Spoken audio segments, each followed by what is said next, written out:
మహోన్నతుడా, మహాగణుడ, పరిశుద్ధుడు, మీకు ఎంతమంది అందిస్తున్నాం.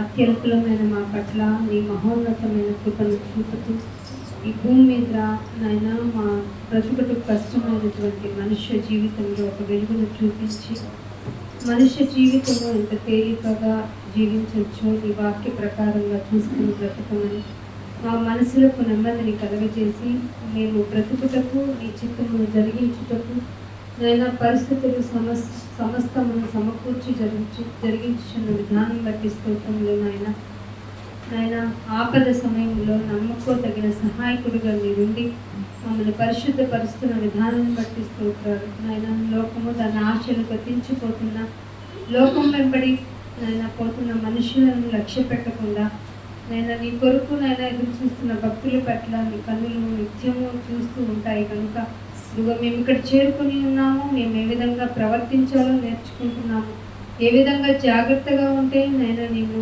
మెప్పించగలమో మాకు తెలియజేస్తూ ఉన్నందుకు స్తోత్రాలు చెల్లించుకుంటున్నాం. ఇదిగో నీ బిడ్డలను ఇక్కడ చేర్చిన విధానం బట్టి స్తోత్రాలు. అల్పులమైన మమ్మల్ని మా కొరకు ఏర్పరిచిన సదుపాయాలను బట్టి నీకు స్థుతులు చెల్లించుకుంటూ ఏ వాక్యం ద్వారా అయితే మీరు మాట్లాడాలని ఆశపడుతూ ఉన్నారో, ఎవరితోనైతే మాట్లాడాలని ఆశపడుతూ ఉన్నారో వారందరినీ నా నోటిని సాధనముగా చేసుకుని తండ్రి మీరు మాట్లాడమని నన్ను సద్వినియోగం చేసుకుని నన్ను ఏ విధంగా అయితే మీరు వాడుకోవాలని ఇష్టపడుతున్నారో మీ చిత్తాన్ని నెరవేర్చే బిడ్డగా నన్ను సిద్ధపరచమని అడుగుతున్నాం. నీ బిడ్డలకు తిరిగి జ్ఞానమును ప్రసాదించండి తండ్రి. నీ మాటలు ఏవైతే వినాలని వారికి మీరు ఆశించి ఉన్నారు వారి హృదయాలు తెరవబడలాగా సహాయం చేయండి. పరిశుద్ధాత్మ దేవ మీ సహాయం కోరుకుంటూ యేసుక్రీస్తు వారి అతి పరిశుద్ధమైన నామం నీ ప్రార్థనను అడిగి వేడుకుంటున్నాం తండ్రి.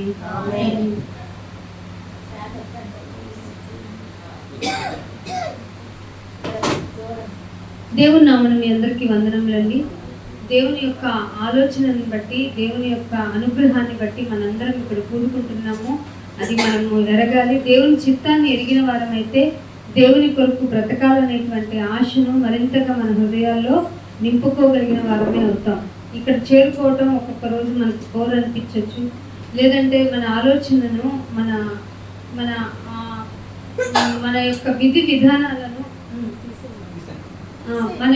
విధానాలను ఏం చేస్తుందంటే ఈ శరీరము ఒక్కొక్కసారి మనల్ని మభ్యపెడుతూ ఉంటుంది. ఎంతగా మభ్యపెడుతుందంటే ఈ యొక్క మాయాజాలం కలిగినటువంటి పరిస్థితులను మనం గమనించుకోలేనంత మూర్ఖమైన స్థితిలోనికి మనం తీసుకుని వెళ్ళిపోతుంది. ప్రపంచం అంతా ఎన్నో విషయాల మీద ముందుకు పరిగెడుతూ ఉంటే మనము దేవుని విషయాన్ని పట్టుకొని వేలాడటం ప్రపంచానికి వెర్రిగా అనిపిస్తుంది. కాబట్టి మీరు ఎంత జాగ్రత్తగా ఉండాలో బైబిల్ని చూస్తే తప్ప తెలియదు, బైబిల్ దగ్గరికి వస్తే తప్ప తెలియదు, బైబిల్ ఆలోచనను మీరు కలిగి ఉంటే తప్ప అర్థం కాదు. కనుక దేవుని యొక్క మాటలను మీరు జాగ్రత్తగా వినాలని మనం చేస్తూ ఉన్నాను. దేవుని యొక్క ఆలోచనను మీరు జ్ఞాపకం చేసుకుంటూ ఒక మాటలతో ముందుకు వెళ్దామని ఆశపడుతున్నాను. ఫిలిప్పీలకు రాసిన పత్రిక 1వ అధ్యాయం. బైబిల్ అందరూ ఓపెన్ చేయండి. దేవుని మాటలను పరిశీలనగా చదవటానికి ప్రయత్నించండి.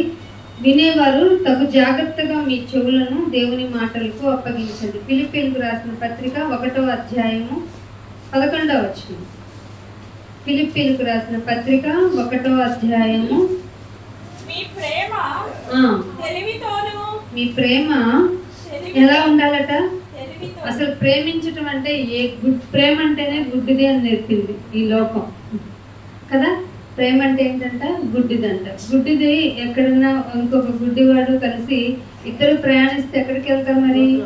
ఇది చెప్పింది కూడా లోకమే. మళ్ళీ ఇంత పిచ్చి లోకం.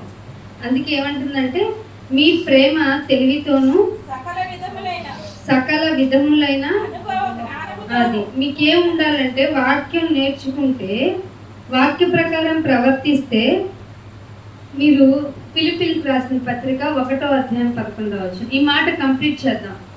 రిఫరెన్స్ ఒకసారి చెప్పండి అండి మీరు చదివింది.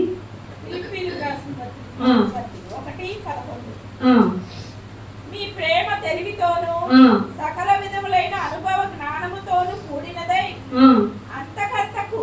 నాకు ఫిలిప్పీలకు రాసిన పత్రిక 1వ అధ్యాయం 11వ వచనంలో ఏముందంటే వారు క్రీస్తు దినము వరకు అని ఉంది. మరి మీది కళ లేదా?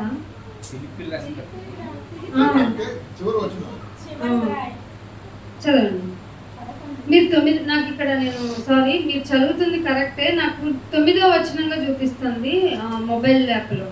సరే, మీరు శ్రేష్టమైన కార్యములను, ఇది నాకు ఇంపార్టెంట్, మీరు శ్రేష్టమైన కార్యములను వివేచింపగలవారు అవ్వాలి. ఫస్ట్ క్రైస్తవులు అంటే పొలోమని ఏంటంటే ఎద్దు ఎక్కడికి వెళ్తుందట, వెళ్ళినట్టు వెళ్ళకూడదు. గుడికి మధ్య చాలా మంది బైబిల్ పెట్టుకుని వెళ్ళిపోతున్నారు. అబ్బాయి చూస్తే అనిపిస్తుంది, మనకే షై ఫీలింగ్ వస్తుంది, ఎంత బాగా పట్టుకుని వెళ్తున్నారు అని. గుడ్డొచ్చి ఎద్దు వచ్చి చేలో పడ్డట్టు అస్సలు వెళ్ళకూడదు. దేనికి వెళ్ళాలంటే శ్రేష్టమైన కార్యాలను వివేచింపగలవారు అవ్వాలి. ఫస్ట్ క్రైస్తవులు అంటే నాసాలో వాళ్ళ కంటే తెలివైన వాళ్ళు అయి ఉండాలి. మన జ్ఞానం ప్రకారం నాసాలో వాళ్ళు ఎంత తెలివైన వాళ్ళో తెలుసా? రాబోయే ఆస్ట్రాయిడ్ గురించి, రాబోయే విపత్తుల గురించి చెప్తారు, కానీ విపత్తు వచ్చే టైంకి ఏమీ చేయలేరు. సీరియస్లీ కదా. ఇక్కడ ఇదిగోండి 2030లో వచ్చే ఒక గ్రహశాఖలో ఇప్పుడే వచ్చేస్తుంది, మరి మీరు ఏం చేస్తారో తెలియదని చెప్తుంది. కానీ శ్రేష్టమైన కార్యాలు ఏంటో వివేచన గలవారై ఉండాలి క్రైస్తవులు. అలా ఉండాలంటే ఏం చేయాలట? ముందు మనలో మన ప్రేమ తెలివితో ఉండాలంట. నువ్వు ఎవరినైనా ప్రేమిస్తున్నావు అంటే లోకం అనుకుంటున్న ప్రేమ కాదు సుమా, ఫ్లవర్ ఇవ్వటం కాదు, నీకోసం అది చేస్తా ఇది చేస్తా, అవి పిచ్చివి. మనుషుల కోసం ఏర్పాటు చేసుకున్న ఒక ఫీలింగ్ అంతే. ఆ ఫీలింగ్లు మారిపోయినాయి అనుకో, భర్తకు విషం ఇచ్చేస్తుంది, భార్యను చంపేస్తారు, ఇవన్నీ కామన్గా జరిగిపోతాయి ప్రేమించిన వారే. ఒకప్పుడు నువ్వు లేకుండా నేను లేను, నువ్వే నా ప్రాణం అన్నవాళ్ళు ఆ ప్రాణాన్ని ఈ ప్రాణం చక్కగా ఏ కత్తితోనూ ముక్కలు చేసి పక్కన పెట్టేసి కుక్కర్లో పెట్టి ఉడికించేసి ఎక్కడేసేస్తుంది, సరస్సుల్లో సముద్రాల్లో స్మాష్ చేసేస్తుంది. సో ఆ ప్రేమను నమ్మకండి. మీ ప్రేమ తెలివితోనూ సకల విధములైన అనుభవ జ్ఞానం. గుడికి వెళ్తే ఏమవుతుందండి అంటే చాలా అనుభవం వస్తుందండి. ఏది నమ్మాలో, ఏది నమ్మకూడదో, ఎలా ఉండాలో, ఏం చేయాలో, ఏది చేయకూడదు, లోకంతో మనం ఎంతవరకు సాంగత్యం చేయాలి, అసలు సాంగత్యం చేయొచ్చా చేయకూడదా, పాపిని ఎంతవరకు ప్రేమించాలి. మనం పాపులమే, కానీ వాళ్ళని పాపులు అంటాం మనం.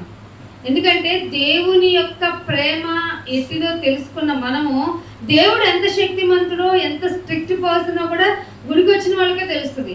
తెలిసిన వాళ్ళు మరీ జాగ్రత్తగా ఉండాల్సింది పోయి పాపంలో మరింతగా వెళ్ళిపోయి దేవుణ్ణి విసిగించేంతగా సంఘం ఇప్పుడు తయారైపోయింది. అందుకే మీరు శ్రేష్టమైన విషయాలను ఎరిగేవారుగా ఉండాలి అంటే మీ ప్రేమ తెలివితోనూ, ఇంకా దేవుని సకల విధములైన అనుభవ జ్ఞానముతోనూ కూడుకున్నదే, సకల విధములైన అనుభవ జ్ఞానముతో కూడుకున్నదే. ఆపేయకూడదండోయ్. కొన్ని రోజులు వచ్చేసిన తర్వాత నాకు కొన్ని పాటలు వచ్చేసినాయి, కొన్ని ప్రసంగాలు తెలిసిపోయినాయి, కొన్ని రిఫరెన్స్లు ఫింగర్ టిప్లో ఉన్నాయి, సో నాకు మైక్ ఇచ్చేయండి చెప్పేస్తాను అనకూడదు, అస్సలు అనకూడదు. వాక్యం తెలిస్తే ఇంకా డౌన్ టు ఎర్త్ అయిపోవాలి మనం. వాక్యం తెలిసిందంటే ఏమండి, వినేవాళ్ళకి కొద్ది దెబ్బలే, చెప్పేవాళ్ళు. అందుకే మీరు చాలా మంది బోధకులే ఉండకండి అన్నాడు. తెలిసి కత్తి మీద సాములాగా పని చేస్తున్నాం అంటే ఎంత రిస్క్ తీసుకొని లైఫ్ని మనం బోధించే వాళ్ళు ఉండాలి. కానీ రివర్స్ అయిపోయింది. చెప్పేవాళ్ళు చాలా ఈజీగా చెప్పేస్తున్నారు వాక్యాన్ని, వినేవాళ్ళు అంతకంటే టేక్ ఇట్ ఈజీగా తీసుకుంటున్నారు. అందుకే ఏమంటున్నాడు, మీ అనుభవ జ్ఞానము అంతకంతకు అభివృద్ధి చెందాలి. ఈ వాక్యమే నేర్చుకున్నాను, ఇక్కడితో అయిపోయింది నా విశ్వాసం అనేది అస్సలు ఉండకూడదు. ఏమంటున్నాడు, అంతకంతకు అభివృద్ధి పొందవలనని, ఇందువలన దేవునికి మహిమ స్తోత్రము కలుగునట్లు మీరు క్రీస్తు వలనైనా ఏ ఫలాలు, గర్భఫలం కదా ఇదేంటి, ఇక్కడ ఫలము మారింది, ఫలం మారిందేంటి, నీతి ఫలాలు కావాలి. ఒకప్పుడు బ్లెస్సింగ్ అంటే, ఒకప్పుడు ఆశీర్వాదం అంటే అమ్మా నీకు గర్భఫలం వస్తేనే నువ్వు బ్లెస్డ్ అని అర్థం. ఇప్పుడు ఏంటంటే క్రొత్త నిబంధనకు వచ్చేటప్పటికి నీతి ఫలము కావాలి. దేవునికి నీతి ఫలాలు నీలో ఫలించాలంటే సకల విధాలమైనటువంటి అనుభవ జ్ఞానం ఉండాలి, నీ ప్రేమ తెలివితో ఉండాలి. ఇన్ని పనులుంటే ఆమెనన్నీ చందాయిసి ఇంటికి వచ్చేసి వాళ్ళు మంచి ఆరాధన చేశానంట, దేవుడిని చక్కగా ఆరాధించేశానని చేతులు ఊపేశానంట. అసలు చేతులు ఊపుతారు ఆరాధన అంటే? ఆరాధన చేయించడం అంటే నిన్ను మిక్కిలిగా ప్రేమిస్తున్నాను. మిక్కిలి ప్రేమ ఏమవుతుందో తెలుసా? మౌనం వహిస్తుంది. ఫస్ట్ ఆఫ్ ఆల్ సైకలాజికల్గా ఎక్కువ ప్రేమ ఉంటే మౌనంగా ప్రేమించడమే ఆరాధించడం. ఎక్స్ప్రెషను బయటికి అసలు తెలియదు. కానీ ఇప్పుడు గోల ఎక్కువైపోయింది. అబ్బో, డీజేలతో మన ఆరాధన అదిరిపోతుంది. అసలు ఎక్కడ ఏ పెళ్ళి సందర్భాల్లో, అకేషన్స్లో ఏ సందడి సందర్భం ఉంటుందో అదే సంఘాల్లో అదే సిచ్యువేషను సంఘాల్లో అంతకు మించి పెరిగిపోతుంది. ఒకప్పుడు ఆరాధన అంటే వర్క్ ఈజ్ వర్షిప్ అన్న వాళ్ళు కూడా ఈరోజు డీజేలు పెట్టి ఆరాధన పేరుతో మనం కూడా తలలు కాళ్ళు చేతులు ఊపేసి నాయన అలసిపోయాం ఇంటికి వెళ్తాం అన్న స్థితికి వచ్చాం. అసలు ఇక్కడ ఎక్కడన్నా మన బుర్ర ఉపయోగించామా? చూడండి, సాతాను ఎట్లా ఉంది అంటే మీకు ఆశ్చర్యం కలుగుతుంది. 1 కొరింథీయులకు రాసిన పత్రిక 2 కొరింథీయులకు రాసిన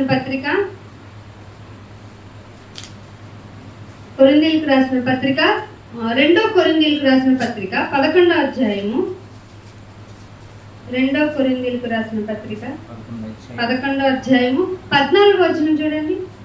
ఇది ఆశ్చర్యము కాదు, సాతాను అరే నిజమా? సాతాను యేసు రక్తం జై అంటే పోవాలి కదా, పోతుందని తెలుసు కదా. బైబుల్ చెబుతున్న నిజం ఇది. పబ్లిక్ గా మీరు వెళ్ళి చెప్పాలి. సాతానట, మీరు ఇది అసలు ఆశ్చర్యం కాదు. ఏమిటట? ఎందుకు ఆశ్చర్యపడు? ఏంటైనా నీ పేరు చెప్తే ఆమె దూరం పారిపోవటం తెలుసు. యేసు రక్తం జై అనగానే పారిపోద్దని తెలుసు. నీ రక్తము, నీ పేరు వినగానే బాబాయ్ పారిపోతానని సాక్ష్యాలు విన్నాం మేము. బైబిల్ ఎత్తుకుతే ఇంత బండారం బయటపడింది ఏంటి? చదవండి దాన్ని. ఏమని చెప్పాడు? సాతాను తాను ఏం చేసిందంట? ఒక వేషం వేసేసిందంట. ఎంత మంచి వేషం అంటే, వెలుగు దిగుతుంటారు. నేను వెలుగు చూడగానే మనం ఏమనుకుంటాం? అమ్మయ్యా వెలుగు వెలుగు వెలుగు దోతగా తెల్లని వస్త్రం వేసుకుని నాకు దర్శనం చూపించింది అన్నారు అనుకో, ఖచ్చితంగా ఎవరుంటారు? సాతానే అది. కానీ అమ్మ దేవుడిని ఈ రూపంలో కనిపించాడమ్మా అని చెప్తాడు ఇక్కడ కూర్చొని. ఎందుకంటే బైబిల్ చదవరు కదా. చదివి చెప్పే వాళ్ళేమో రానిపో చెప్పనిపో, ఒకేళ చెప్తుంటేనేమో నీకు బాధ వేస్తుంది. ఇక్కడ బైబిల్ ఏం చెప్తుందో తెలుసా? సాతాను తానే వెలుగుదూతను రా నేను అంటుంది. వెలుగుదూత అంటే దేవుడు అనుకున్నావు కాదా? అందుకే మీ ప్రేమ, తెలివి, సకల విధములైన అనుభవ జ్ఞానం ఉందనుకో, నేను ఇంట్లో కూర్చుంటా అందో, వీధిలో తీసుకెళ్ళేస్తాను నా సామాన్లన్నీ దేవుని గురించి ప్రొక్లైమ్ చేసేస్తాను. కుదరదా మీరు వద్దంటారు, నా ఇంట్లో పెట్టుకొని చెప్పేస్తా. ఈ రెండే నేర్చుకోవాలి మనం. ఎందుకంటే పొద్దున కూడా చెప్పాను, సర్వలోకమునకు వెళ్ళి సర్వ సృష్టికి ఇది దేవుడు ఆజ్ఞ అండి బాబు. మనుషుల ఆజ్ఞల ప్రకారం మేము నడుచుకోకూడదు. ఎందుకంటే ఇది మతం కాదు, మార్గం. ఈ మార్గం గురించి సర్వ మానవాళికి తెలియాలన్నది దేవుని యొక్క ఆజ్ఞను అతిక్రమిస్తే పాపం వచ్చేస్తుంది మాకు. సువార్తను ప్రకటించకపోయిన ఎడలా అయ్యో, మీరు నిర్బంధించే విధానాలు, చెప్పొద్దనేవి, ప్యాడ్ నీళ్ళు చల్లుతారా, లేకపోతే వద్దని నిర్బంధించేస్తారా, ఇంకేమైనా చేస్తారా, మమ్మల్ని డిస్ట్రాయ్ చేస్తారా, అసలు మా శరీరానికి హాని కలిగేదాన్ని మేము పట్టించుకోము. అర్థమవుతుందా? నిజ క్రైస్తవుని యొక్క లక్షణం సకల విధములైన అనుభవ జ్ఞానం ఉంటే తెలివిని కలిగి ప్రేమను ప్రకటిస్తూ ఉంటాం. సాతాను తనంతట తానే భక్తుడా రా నాకు కొబ్బరికాయ కొట్టు అంటది. భక్తుడా రా నీకు ఏం కావాలో చెప్పు, అరటిపండు ఇస్తా నీకు గర్భఫలం వచ్చేస్తుంది అంటది. భక్తుడా రా నీకు వీసా కావాలా, పాస్పోర్ట్ కావాలా, ట్రంప్ అలౌట్ చేయకపోయినా నీకు నేను మెరాకిల్ చేసి మరీ ఇప్పించేస్తాను రా అంటది. కోర్టు సమస్య రా వచ్చే అంటది వెలుగుదూత. నువ్వేమంటావు? అక్కడికి వెళ్తే మంచి అద్భుతాలు జరుగుతున్నాయి అక్క అంటావు. నిన్ను కూడా తీసుకెళ్తారా? 7 వారాలు వస్తే నీకు మంచి జరిగిద్దని. ఇదేం వార్త? ఇది సువార్త కాదు, వెలుగుదూత వార్త. ఇది వెలుగుదూత వార్తను పసిగట్టి ఇది వెలుగుదూత చెప్పే వాక్యము, డూప్లికేట్ ప్రొక్లైమింగ్ జరుగుతుందని చెప్పవలసిన బాధ్యత ఎవరిదో తెలుసా? సకల విధముల అనుభవం కలిగిన క్రైస్తవుని పని. నిజ క్రైస్తవుని పని చేయాలి. మనకేం పని లేదనుకోకండి. మన ప్రేమ, అందుకే ముందుగా వివేచన కలిగి ఉండటానికి, దేవుని యొక్క కార్యాలకు ఏమిటో అనేటువంటి వివేచన ఎవరికి తెలుస్తుంది? వెలుగుదూత యొక్క గ్రూపుకి తెలీదు. వెలుగుదూత ఏముంటుందంటే, అక్క నా ఇంట్లో కలిసి రావటం లేదు, మీ గుడికి వస్తే కలిసి వచ్చిద్దా అని అడుగుద్ది. రారా మా గుడికి వెళ్తే నాకు కలిసి వచ్చింది, నీకు కూడా కలిసి వచ్చింది అంటది.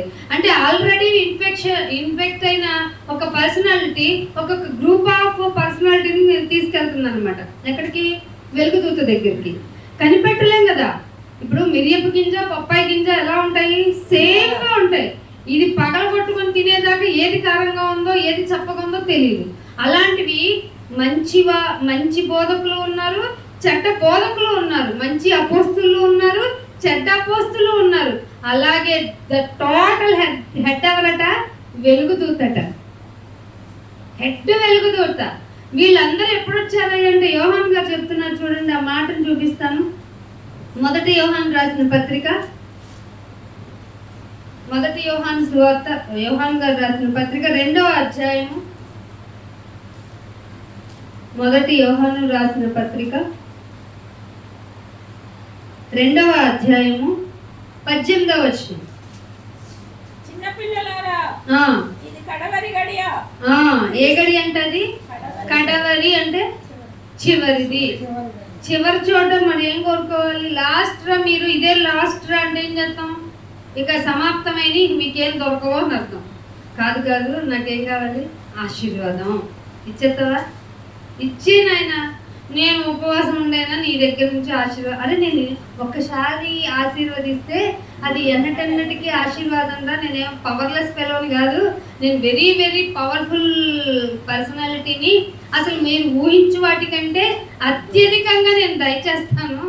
నా మాట నమ్మంటారా, విచారించకండిరా, ఏడవకండిరా, తిండి కోసం బట్ట కోసం ఏడవకండిరా, అరే పక్షులు చూడండిరా, వాటికంటే శ్రేష్ఠ. ఇంత బోధ చేశాడు దేవుడు మనకి భూమి మీద తన కుమారుని పెట్టించి చేస్తే. ఊరుకో ప్రభువును మరియు వెలుగుదూత చెప్తే ఎంత బాగా చెప్తుంది.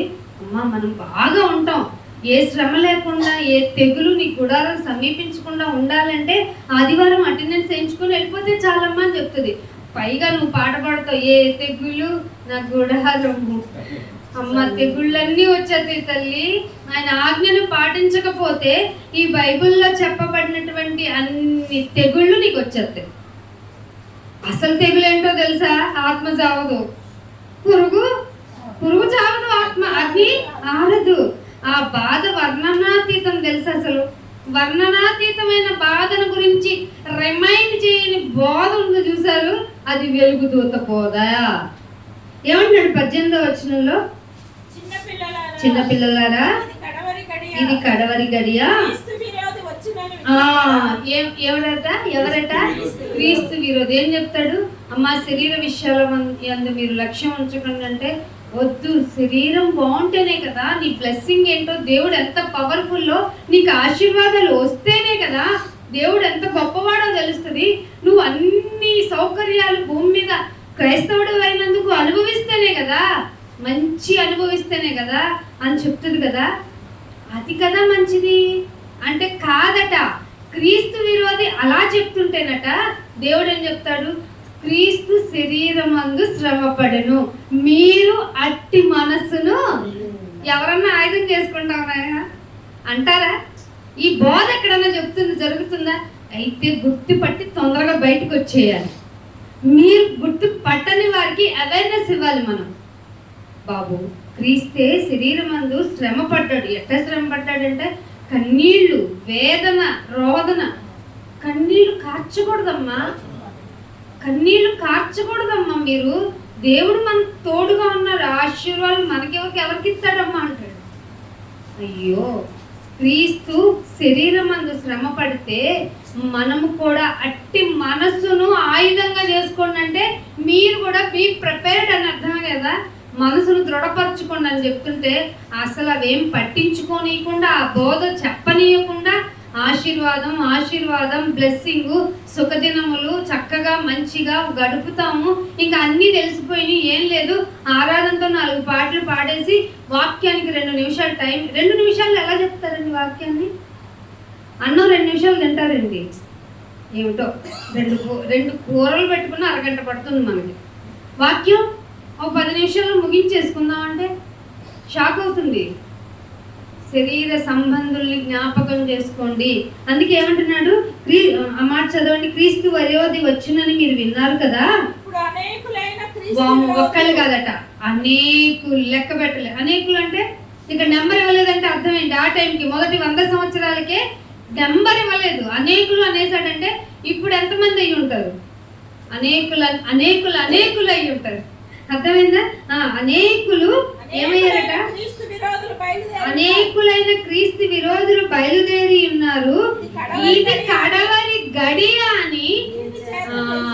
ఇది ఇప్పుడు మనం ఎక్కడున్నాం? భూకంపం వచ్చింది కదా, దేవుడు ఇంకా రాలే. ఇవన్నీ రెండవ రాకడికి సంబంధించిన సూచనలే.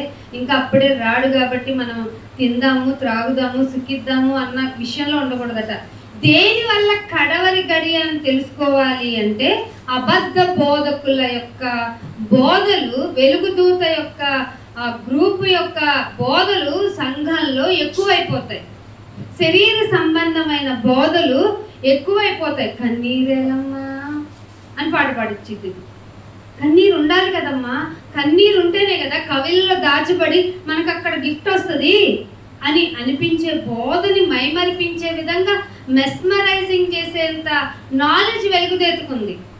పాట ఒక్కొక్క క్రైస్తవ గీతం అంటే అది క్రిస్టియన్ సాంగా లేకపోతే సినిమాలో ఉండే సాడ్ సాంగ్ అనిపించింది. అన్ని రంగరించి నిజంగా మనం బాధపడేలాగా చేసి, ఇంకా మనకు ధైర్యం ఎవరంటే ఎవరున్నా లేకపోయినా నీకు నువ్వే తోడు అనేంతగా మనల్ని భ్రమపరిచే విధంగా ఈనాటి క్రైస్తవ పాటలు కూడా ఉన్నాయి. మన పాటలు ఎవరికి నచ్చవు. మన పాటలు ఇన్ ది సెన్స్ నిజమైన క్రైస్తవుని పాటలు. ఏదో వచ్చినా ఎలా అయినా సరే క్రీస్తు కొరకే నిలబడతాం అన్నావు అనుకో, ఆగాగు ఏంటి నువ్వు ఏం మాట్లాడుతున్నావు? ఎట్లా ఇప్పుడు ఎవరి గురించి బోధ చెప్పాలి, బయటికి వెళ్ళి బోధ చెప్తామంటే ఇంటిని బాగు చేసుకోవాల్సిన దుస్థితికి తీసుకొచ్చింది ఈనాటి మూర్ఖమైన క్రైస్తవ్యం.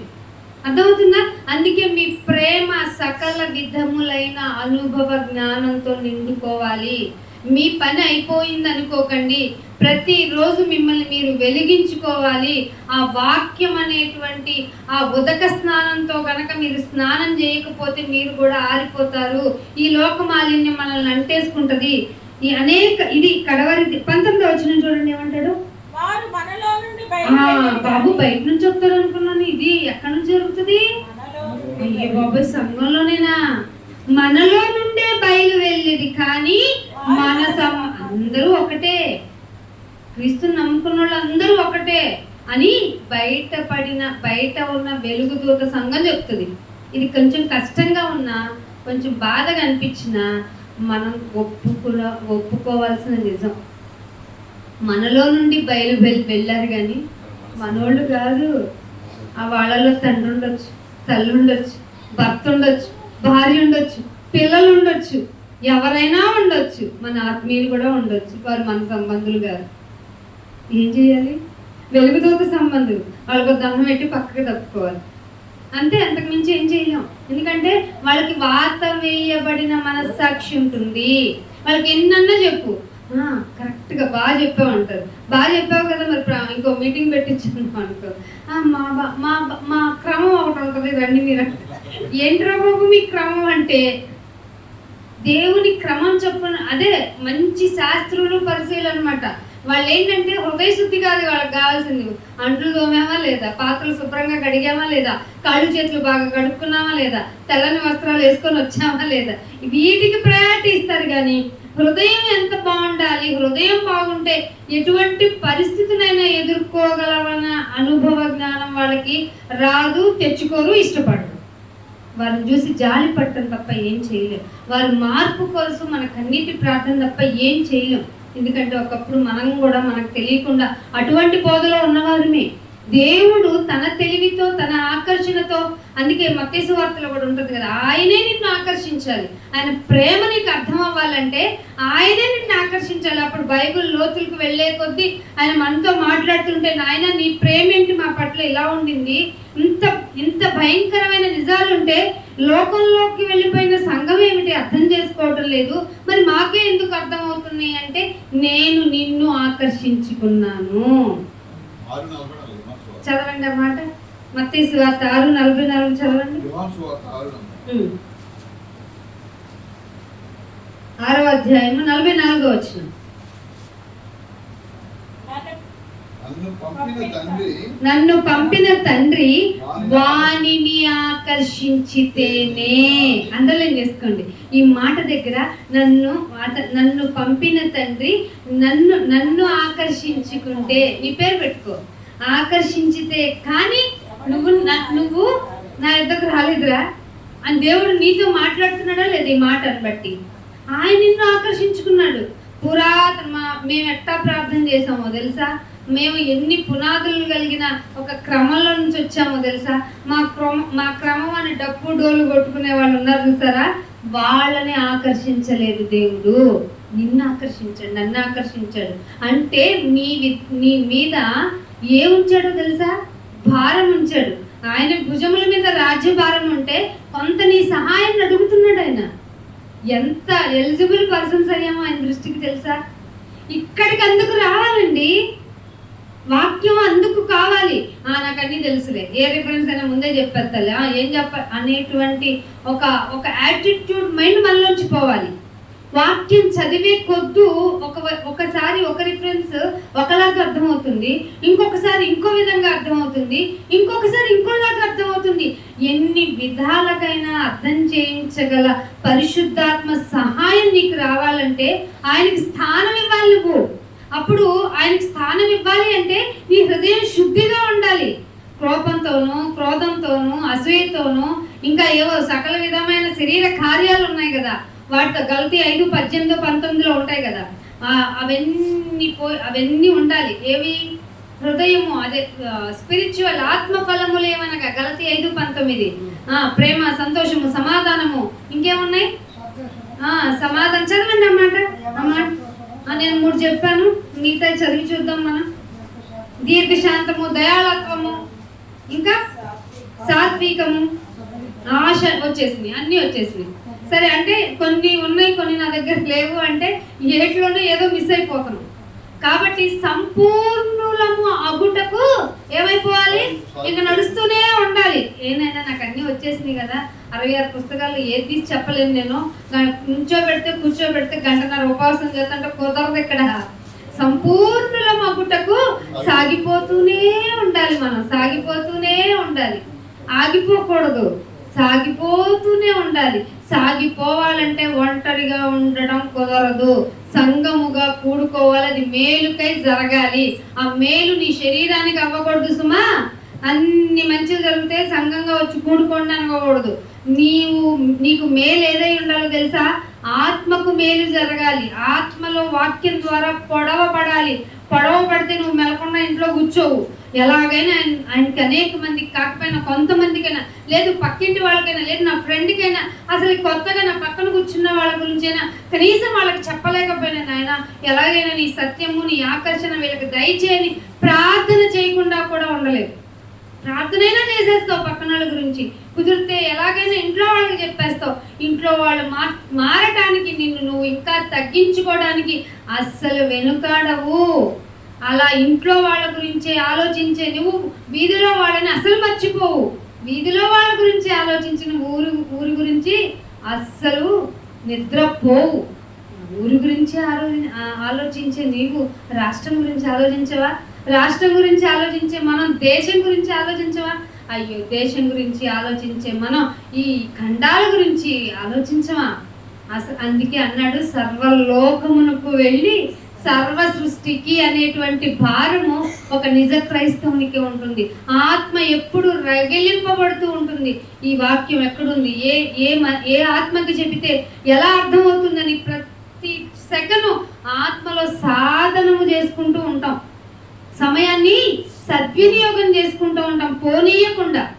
ఇది నిజ క్రైస్తవుని లక్షణం. ఇదిగో ఉపవాస కూడిక వచ్చేయండి, మీ కుటుంబంలో ఏ బాధలు ఉన్నాయో, ఏ వేదనలు ఉన్నాయో ఇక్కడ కూర్చొని తండ్రి నీకు ఇచ్చేదాకా ఏడుస్తావా, చస్తావా, ఏం చేస్తావో చెయ్యి అనే బోధలు ఉండవు. ఆయన ఏం మాట్లాడతావు ఈరోజు నాతో? నాలో ఏమన్నా దోషం ఉండిందా, నాలో ఏమన్నా కల్మషం ఉండిందా, మచ్చైనా డాగైనా లేని కదా, లేని ఒక కన్యక కలిగిన రూపం కలిగిన వారిని కదా నువ్వు కోరుకుంటున్నావు. అవేం ఉండకూడదు నాయన, ముడత కూడా కోరుకోవట్లేదు. ముడతుంటే ఏమైంది అనుకుంటున్నావేమో నువ్వు నేను ముడత అంటే ఒక రోజు రాకపోతే ఏమైంది దేవుని సంఘానికి అనేటువంటి ముడత ఉందనుకో, ఏం ఉపయోగం? ఇవాళ చెప్పిన మాట దేవుడు నాకు తెలిసి దేవుడు నాతో బోధించ విధానము, ఇవాళ చెప్పిన ఉపన్యాసము ఇంకో రోజు నేను ఇలా చెప్పలేను. ఎందుకంటే నేను బట్టి పట్టను, ఆత్మపూర్వకంగా ప్రేరణ కలిగి వస్తాము. నాయన నీ బిడ్డలతో ఏం మాట్లాడాలనుకున్నారు, నన్ను సాధనం చేసుకున్నా, నేను చక్కగా నీ కొరకు నిలబడి ప్రజెంటేషన్ చేయాలి, నాతో మాట్లాడండి అని నేను వారం నుంచి ప్రిపేర్ అవుతా. ఫస్ట్ ఏదో ఒక లెసన్ ప్రిపేర్ అవుతా, కానీ దేవుడు దాన్ని ఒప్పించుకోడు, ఆయన మాట్లాడించుకుంటూ ఉంటారు. కాబట్టి మనము కూడా అలా హృదయమందు మండలేదని, మీ హృదయము వాక్యము చెప్తున్నప్పుడు అపోస్తులు ఫస్ట్ బోధ చేసినప్పుడు పేతురు గారు వాక్యం చెప్తుంటే ఏమైందట, హృదయాల్లో మండిందట. మండి వెంటనే అడిగారట, నేను ఏం చేయమంటావు చెప్పిక అని అడిగేశారట. ఎవరన్నా చెప్తున్నారా? ఎవరికన్నా చెప్తున్నారా? ఎవరన్నా ఇట్లా అడుగుతున్నారా?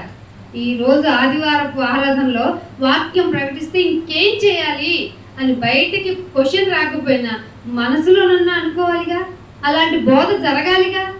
అరే లేదే, ఆశీర్వాదం పండగ ఇంకేదో దండగ కదా. అందుకని ఏమంటున్నాడు 19వ వచనంలో ఏమంటున్నాడు, ఆ మాట చదవండి. 1వ యోహాను రాసిన పత్రిక 2వ అధ్యాయము 19వ వచనం. 2వ అధ్యాయం 19. వారు మనలో నుండి బయలు వెళ్ళిది కానీ మన సంబంధులు కాదు. మరి మన సంబంధులైతే ఏం చేస్తారు? ఎలా గుర్తుపట్టమంటావు నాయన అంటే, మన సంబంధులైతే మనతో కూడా ఉంటారు. కష్టమైన, నష్టమైన, బాధైనా, వేదనైనా వాక్యాన్ని బోధించడం, వాక్య ప్రకారం నడుచుకోవడం అవసరం అనుకుంటారు. అయితే వారందరూ మన సంబంధులు కారు కాబట్టి వారేంటో మనకి ప్రత్యక్షపరచబడటానికి వారు బయలు వెళ్తున్నారు. వాళ్ళని గుర్తించాలని మనవి. ఏమన్నాడు దేవుడు? వాళ్ళు గుర్తించండి, మీరు వాళ్ళ క్రియలు ప్రత్యక్షపరచబడుతూ ఉన్నాయి కాబట్టి గమనించండి. ఏ సంఘానికి బట్టి ఆ సంఘానికి వెళ్ళకూడదు. క్రీస్తు సంఘము సత్యమునకు స్తంభము. ఆ సత్యమును ప్రకటించిన, వాక్యాన్ని ప్రకటించని ఏ సంఘానికి వెళ్తే నీకు ఉపయోగం లేదు. ఒకవేళ శరీర సంబంధమైన ఉపయోగం ఏమన్నా ఉంటుందేమో. ఏమిటా శరీర సంబంధం? నేను గుడికి వెళ్తున్నా, పరలోకానికి వెళ్ళిపోతానని నిన్ను నీవే మోసం చేసుకుంటే, కొద్ది మంచి మాట చెప్పాం, నిన్ను నీవే మోసం చేసుకుంటే పరలోకానికి వెళ్ళలేవు. మనల్ని మనం మోసం చేసుకోకూడదు. అందుకే ఇంకొక మాట చూపిస్తాను చూడండి. 2 కొరింథీయులకు రాసిన యోహాను సువార్త 6వ అధ్యాయము 70వ వచనం చూడండి. యోహాను సువార్త 6వ అధ్యాయం. అందుకు యేసు, నేను మిమ్మును 12 మందిని ఏర్పరచుకున్నాను కదా, మీలో ఒకడు. బాబోయ్, ఇంత ఘోరంగా ఉంటుందా? వెలుగుదూత ఇంత ఫాస్ట్గా తన పనిని చేసుకుంటుందా? ఎవరు ఏర్పరచుకున్నారట? యేసు ప్రభు వారు ఏర్పరచుకున్నారు. వాళ్ళల్లో ఒకడు. అర్థమవుతుందా? ఎంత నకిలీ ఎక్కడి నుండి స్టార్ట్ అయిందో. వారిలో ఒకడు సాతాను. ఎవరో తెలుసు మనకి? ఇస్కరియోతు యూదా యేసు ప్రభు వారికి బోధలు చెప్తుంటే ఎక్కడ ఉన్నాడు? బాబు నువ్వు చెప్పుకుంటా ఉండు, నేను బయట బఠానీలు కొనుక్కుంటా అన్నాడా? ఏమంటారు, చందా పెట్టారు. డబ్బులన్నీ పక్కన పెట్టుకుని ఎవరన్నా యేసు ప్రభు వారికి అత్తరిస్తున్నారా, లేకపోతే మంచి విలువైన ఏమన్నా ద్రవ్యాలు పోస్తున్నారా, అవన్నీ పోయకుండా నాకు ఇవ్వండి, దాని ద్రవ్య రూపాణ చేసుకుని నా దగ్గర పెట్టుకుంటాను అనుకునే టైపు. మంచిగా ఉన్నట్టు నటించిన ఏదో మేకవన్న పులి, అంతే కదా, మంచి వర్డ్, మేకవన్న పులి ఇస్కరియోతు యూదా. ఇప్పుడే ఆ ఇస్కరియోతు యూదాలు అనేకులుగా ఉన్నవారు అనేకులైపోయారు. గుర్తుపట్టగలమా? ఇస్కరియోతు యూదా ఎంత సాఫ్ట్ నేచర్ అంటే, ఎందుకమ్మ అంత వేస్ట్ చెప్తారు అన్నాడు. యేసు ప్రభు పాదాలు కడుగుతుంటే ఎంత విలువైన అత్తరు అది. అమ్మి బేదలకి ఇవ్వచ్చు కదా మనం అన్న సాఫ్ట్ క్యారెక్టర్ కలిగినాడు. కానీ ఎక్కడ ఏది ఎలా, అందుకే మీ ప్రేమ తెలివి. తెలివి కావాలి. మీ ప్రేమ దేవుణ్ణి ప్రేమించాలన్నా కూడా మీకు తెలివి ఉండాలి. ఏది పడితే అది నాయన ఇదిగో ఇంత ఇచ్చేస్తున్నా నీ కొరకు అంటే ఇష్టం వచ్చినట్టు ఇచ్చేయడం కాదు. ఎక్కడ దేవుని పనికి కరెక్ట్గా ఉపయోగపడుతుందో ఇవ్వటం కూడా నీకు తెలివి ఉండాలి. ఇచ్చేసి నేను ఇచ్చానుగా పరలోకం వస్తుంది కదా నాకు అని కూర్చుంటే కుదరదు. ఎందుకు గుర్తుపట్టలేదు అంటాడు దేవుడు. నేను చెప్పాను కదా పులులు ఉన్నాయని, గొర్రె వేషం కప్పుకున్న తోడేలు ఉన్నాయిరా, నిన్ను వాళ్ళ మధ్యకు పంపిస్తున్నాను అన్నప్పుడు నీ బుర్ర ఎలగాలి కదా అంటాడు. అదేంటి ఆయన నేను డబ్బులు ఇచ్చాను పరలోకం వెళ్దామనే కదా నాయన, నా ధనం అక్కడ ఉంటుందని కదా ఇచ్చానంటే కుదరదు. ఆయన దగ్గరికి వచ్చే కొద్దు మార్గం ఇరుకైపోతా ఉంటది. ఫస్ట్ ఇచ్చేస్తున్నాం అని మనం హ్యాపీ ఫీల్ అవుతాం. ఇచ్చేద్దంటే ఏంటైనా నేను ఎవరికి ఇస్తున్నాను ఎందుకు ఇస్తున్నాను అని నువ్వు ఆలోచించుకో. అందుకే నిన్ను నీవు పరీక్షించుకో. నా కుమారుడు యొక్క త్యాగాన్ని గుర్తించుకో. నా కుమారుడు ఏర్పరచుకున్న 12 మంది శిష్యుల్లో ఒకడు డూప్లికేట్ అన్నాడా లేదా? వెలుగుదూత ఏర్పరచుకుంది, సామ్రాజ్యాన్ని ఎప్పుడో విస్తరించుకుంది. మనమేమో చాప కింద నీరులో ఉన్న దాన్ని గుర్తుపట్టకుండా అందరూ మనోళ్ళే తప్పట్లో తాళాలు కొట్టుకుంటూ ఆమెను అనేస్తున్నాం. కుదరదు. గుర్తుపట్టాలి. తోడేళ్లను గుర్తుపట్టాలి. ఏ తోడేళ్ళు? ఒరిజినల్ తోడేళ్ళు కావాలి. గొర్రె చర్మం కప్పుకున్న తోడేళ్ళు, వెరీ వెరీ సాఫ్ట్ క్యారెక్టర్స్ అవి. మనమన్నా ఏంటి అని కొంచెం రఫ్గా మాట్లాడతాం. వాళ్ళ ప్రేమగా ఎక్కడ వాళ్ళ ప్రేమను తగ్గించరు. మాటలో ప్రేమ అసలు పొంగి పొర్లిపోతూ ఉంటుంది. మనమే భయపడతాం, ఎంత ప్రేమగా మాట్లాడుతున్నారు, మనం ఇంకా సాఫ్ట్నెస్. అబ్బే కాదు, గొర్రె తోడేలు కదా, అది కప్పుకున్న తోడేలు కదా, చాలా సాఫ్ట్గా మాట్లాడాలి. దాని క్యారెక్టర్ నేర్చుకున్న క్యారెక్టర్ కదా. డ్రామా ఇప్పుడు యాక్షన్ చేస్తారు, పర్ఫెక్ట్గా వచ్చిందండి ఆ సీన్ అంటాడు. ఎందుకు? బట్ తర్ఫీదు చేసి పర్ఫెక్ట్గా చేస్తాడు. మీరు సాతాను వెలుగుదూత వాళ్ళని బాగా ప్రిపేర్ చేసుకొని భూమిలోకి మనందరి మధ్యకి మనలో నుండి బయలు వెళ్ళేలాగా పంపిస్తే మనం ఎలా గుర్తుపడతాం? గుర్తుపట్టాలంటుంది బైబిల్. అర్థమవుతుందా? ఒకవేళ నాయన మరి మొదటి నుంచి వాడు ఉంటాడంటే మధ్యలో కూడా మార్చుకోవచ్చు. నేను అర్థమవుతుందా? అప్పుడు దాకా సత్యం చెప్పొచ్చు, చెప్తూ మధ్యలో నేను అంటాడు అసలు యేసుప్రభు దేవుడు కాదంటాడు సడన్గా. ఇదేంటి ఇంత చెప్పినాళ్ళు, ఇంత తెలివిగా చెప్పినాళ్ళు యేసుప్రభు దేవుడు కాదంటే దేవుడు కాదనుకుంటానేకూడదు. ఎందుకు కాదన్నాడు, ఏ రిఫరెన్స్ ఆధారంతో కాదన్నాడని నిన్ను నువ్వు పరీక్షించుకోవాలి. ఈ మధ్య బాగా యెహోవా విట్నెస్ వాళ్ళు వస్తున్నారు. నిజమే, తండ్రి లేకపోతే మనం లేదు, కానీ తండ్రి క్యారెక్టర్ ఏంటంటే నువ్వు నాకు వద్దు, నేను పరిశుద్ధుణ్ణి, నన్ను నమ్ముకున్న వాళ్ళు నా కుమారులైన వాళ్ళు నా వల్లే పరిశుద్ధులై ఉండాలి, మీకు నాకు వైరం వచ్చేసింది, నేను మిమ్మల్ని తెచ్చి పెట్టుకోను అంటే కుమారుడు యొక్క త్యాగం ద్వారా నేను మిమ్మల్ని చేర్చుకుంటానని ప్రేమ కలిగిన దేవుడు ఒప్పుకున్నాడు. మనం ఎవరి ద్వారా వెళ్ళాలని చెప్పాడు? కుమారుని ద్వారానే వెళ్ళాలని చెప్పారు. అందుకే ఎఫ్ఎస్సీ పత్రికలో ముందే చెప్పేశాడు, జగత్తు యొక్క పునాది వేయబడక ముందే క్రీస్తు ద్వారా మిమ్మల్ని ఏర్పాటు చేసుకున్నాను అని. ఎందుకు చెప్పాడు అంటే మీరు పాపంలో పడతారని తెలుసు, మీరు మారరు అని తెలుసు, నా కుమారుడు రక్తమే మిమ్మల్ని కాపాడుతుందని తెలుసు. అందుకే నేను జగత్తు పునాదికి ముందే ఒక ప్రణాళిక ఏర్పాటు చేసుకుంటే మీరేంటి నన్ను డైరెక్ట్గా వచ్చేస్తాను అంటున్నారు, మీకు అంత సీన్ లేదని చెప్పేశాడు. ఒక మాట చాలు మనకి, మీరు క్రీస్తునందు ఉంటేనే ఏ శిక్ష విధి లేదు. క్రీస్తునందు లేకుండా డైరెక్ట్గా వచ్చేస్తామంటే కుదరని పని, అన్ని శిక్షలు మీకు పాత్రలు. అందుకే ధర్మశాస్త్రం గురించి ఒక మాట చూపించాలని ఆశగా ఉంది. ధర్మశాస్త్రము రోమిలికి రాసిన పత్రిక 4వ అధ్యాయం 15వ వచనం చూడండి. రోమిలికి రాసిన పత్రిక ఏం పుట్టిస్తుందట? ధర్మశాస్త్రము ఉగ్రతను పుట్టించును, ధర్మశాస్త్రము లేని ఎడల అసలు అతిక్రమమే లేదు. మరి ధర్మశాస్త్రం ఎందుకు ఇచ్చావయ్యా అంటే గలతీయులకు రాసిన పత్రిక కాదు రోమిలికి రాసిన పత్రిక 5వ అధ్యాయం 20వ వచనం చూడండి. ధర్మశాస్త్రం ఎందుకు ఇచ్చావు నాయన మాకు? మరియు అది అపరాధము విస్తరించుట వలనే ధర్మశాస్త్రము ప్రవేశం జరిగింది. అర్థమవుతుందా? ఎవరైనా ఎందుకు ఇచ్చాడు మీ దేవుడు ఇది చేయొద్దు అది చేయొద్దాడంటే మీ పాపాలు పడిపోయినరా నాయన, అందుకు ధర్మశాస్త్రం వచ్చింది. తీరా ధర్మశాస్త్రం రావడం వల్ల మనకేమైంది? ఉగ్రత వచ్చింది. ఆ ఉగ్రతను తప్పించడానికి ఎవరి వల్ల అవ్వదు, మానవ శరీరాల వల్ల అసలు అవ్వదు. మానవ శరీరాలు రుచులు కలిగినవి అన్ని కోరుకుంటాయి, దేన్ని వదిలిపెట్టనంటాయి. కానీ అదే శరీరాకారం కలిగి ఆ శరీరాన్ని జయించి ఆ శరీరం దేనికోసమైతే భయపడుతుందో ఆ మరణాన్ని జయించిన వాడి ద్వారానే మీరందరూ నా దగ్గరికి వస్తారంటే, లేదు లేదు మేము డైరెక్ట్గా వస్తామంటారండి మీరు. అంటే ఇంత బోధ, ఇంత మాటలు మీకు వినపడలేదా? మర్చిపోయావా? ఎస్, మర్చిపోయేలాగా చేస్తుంది.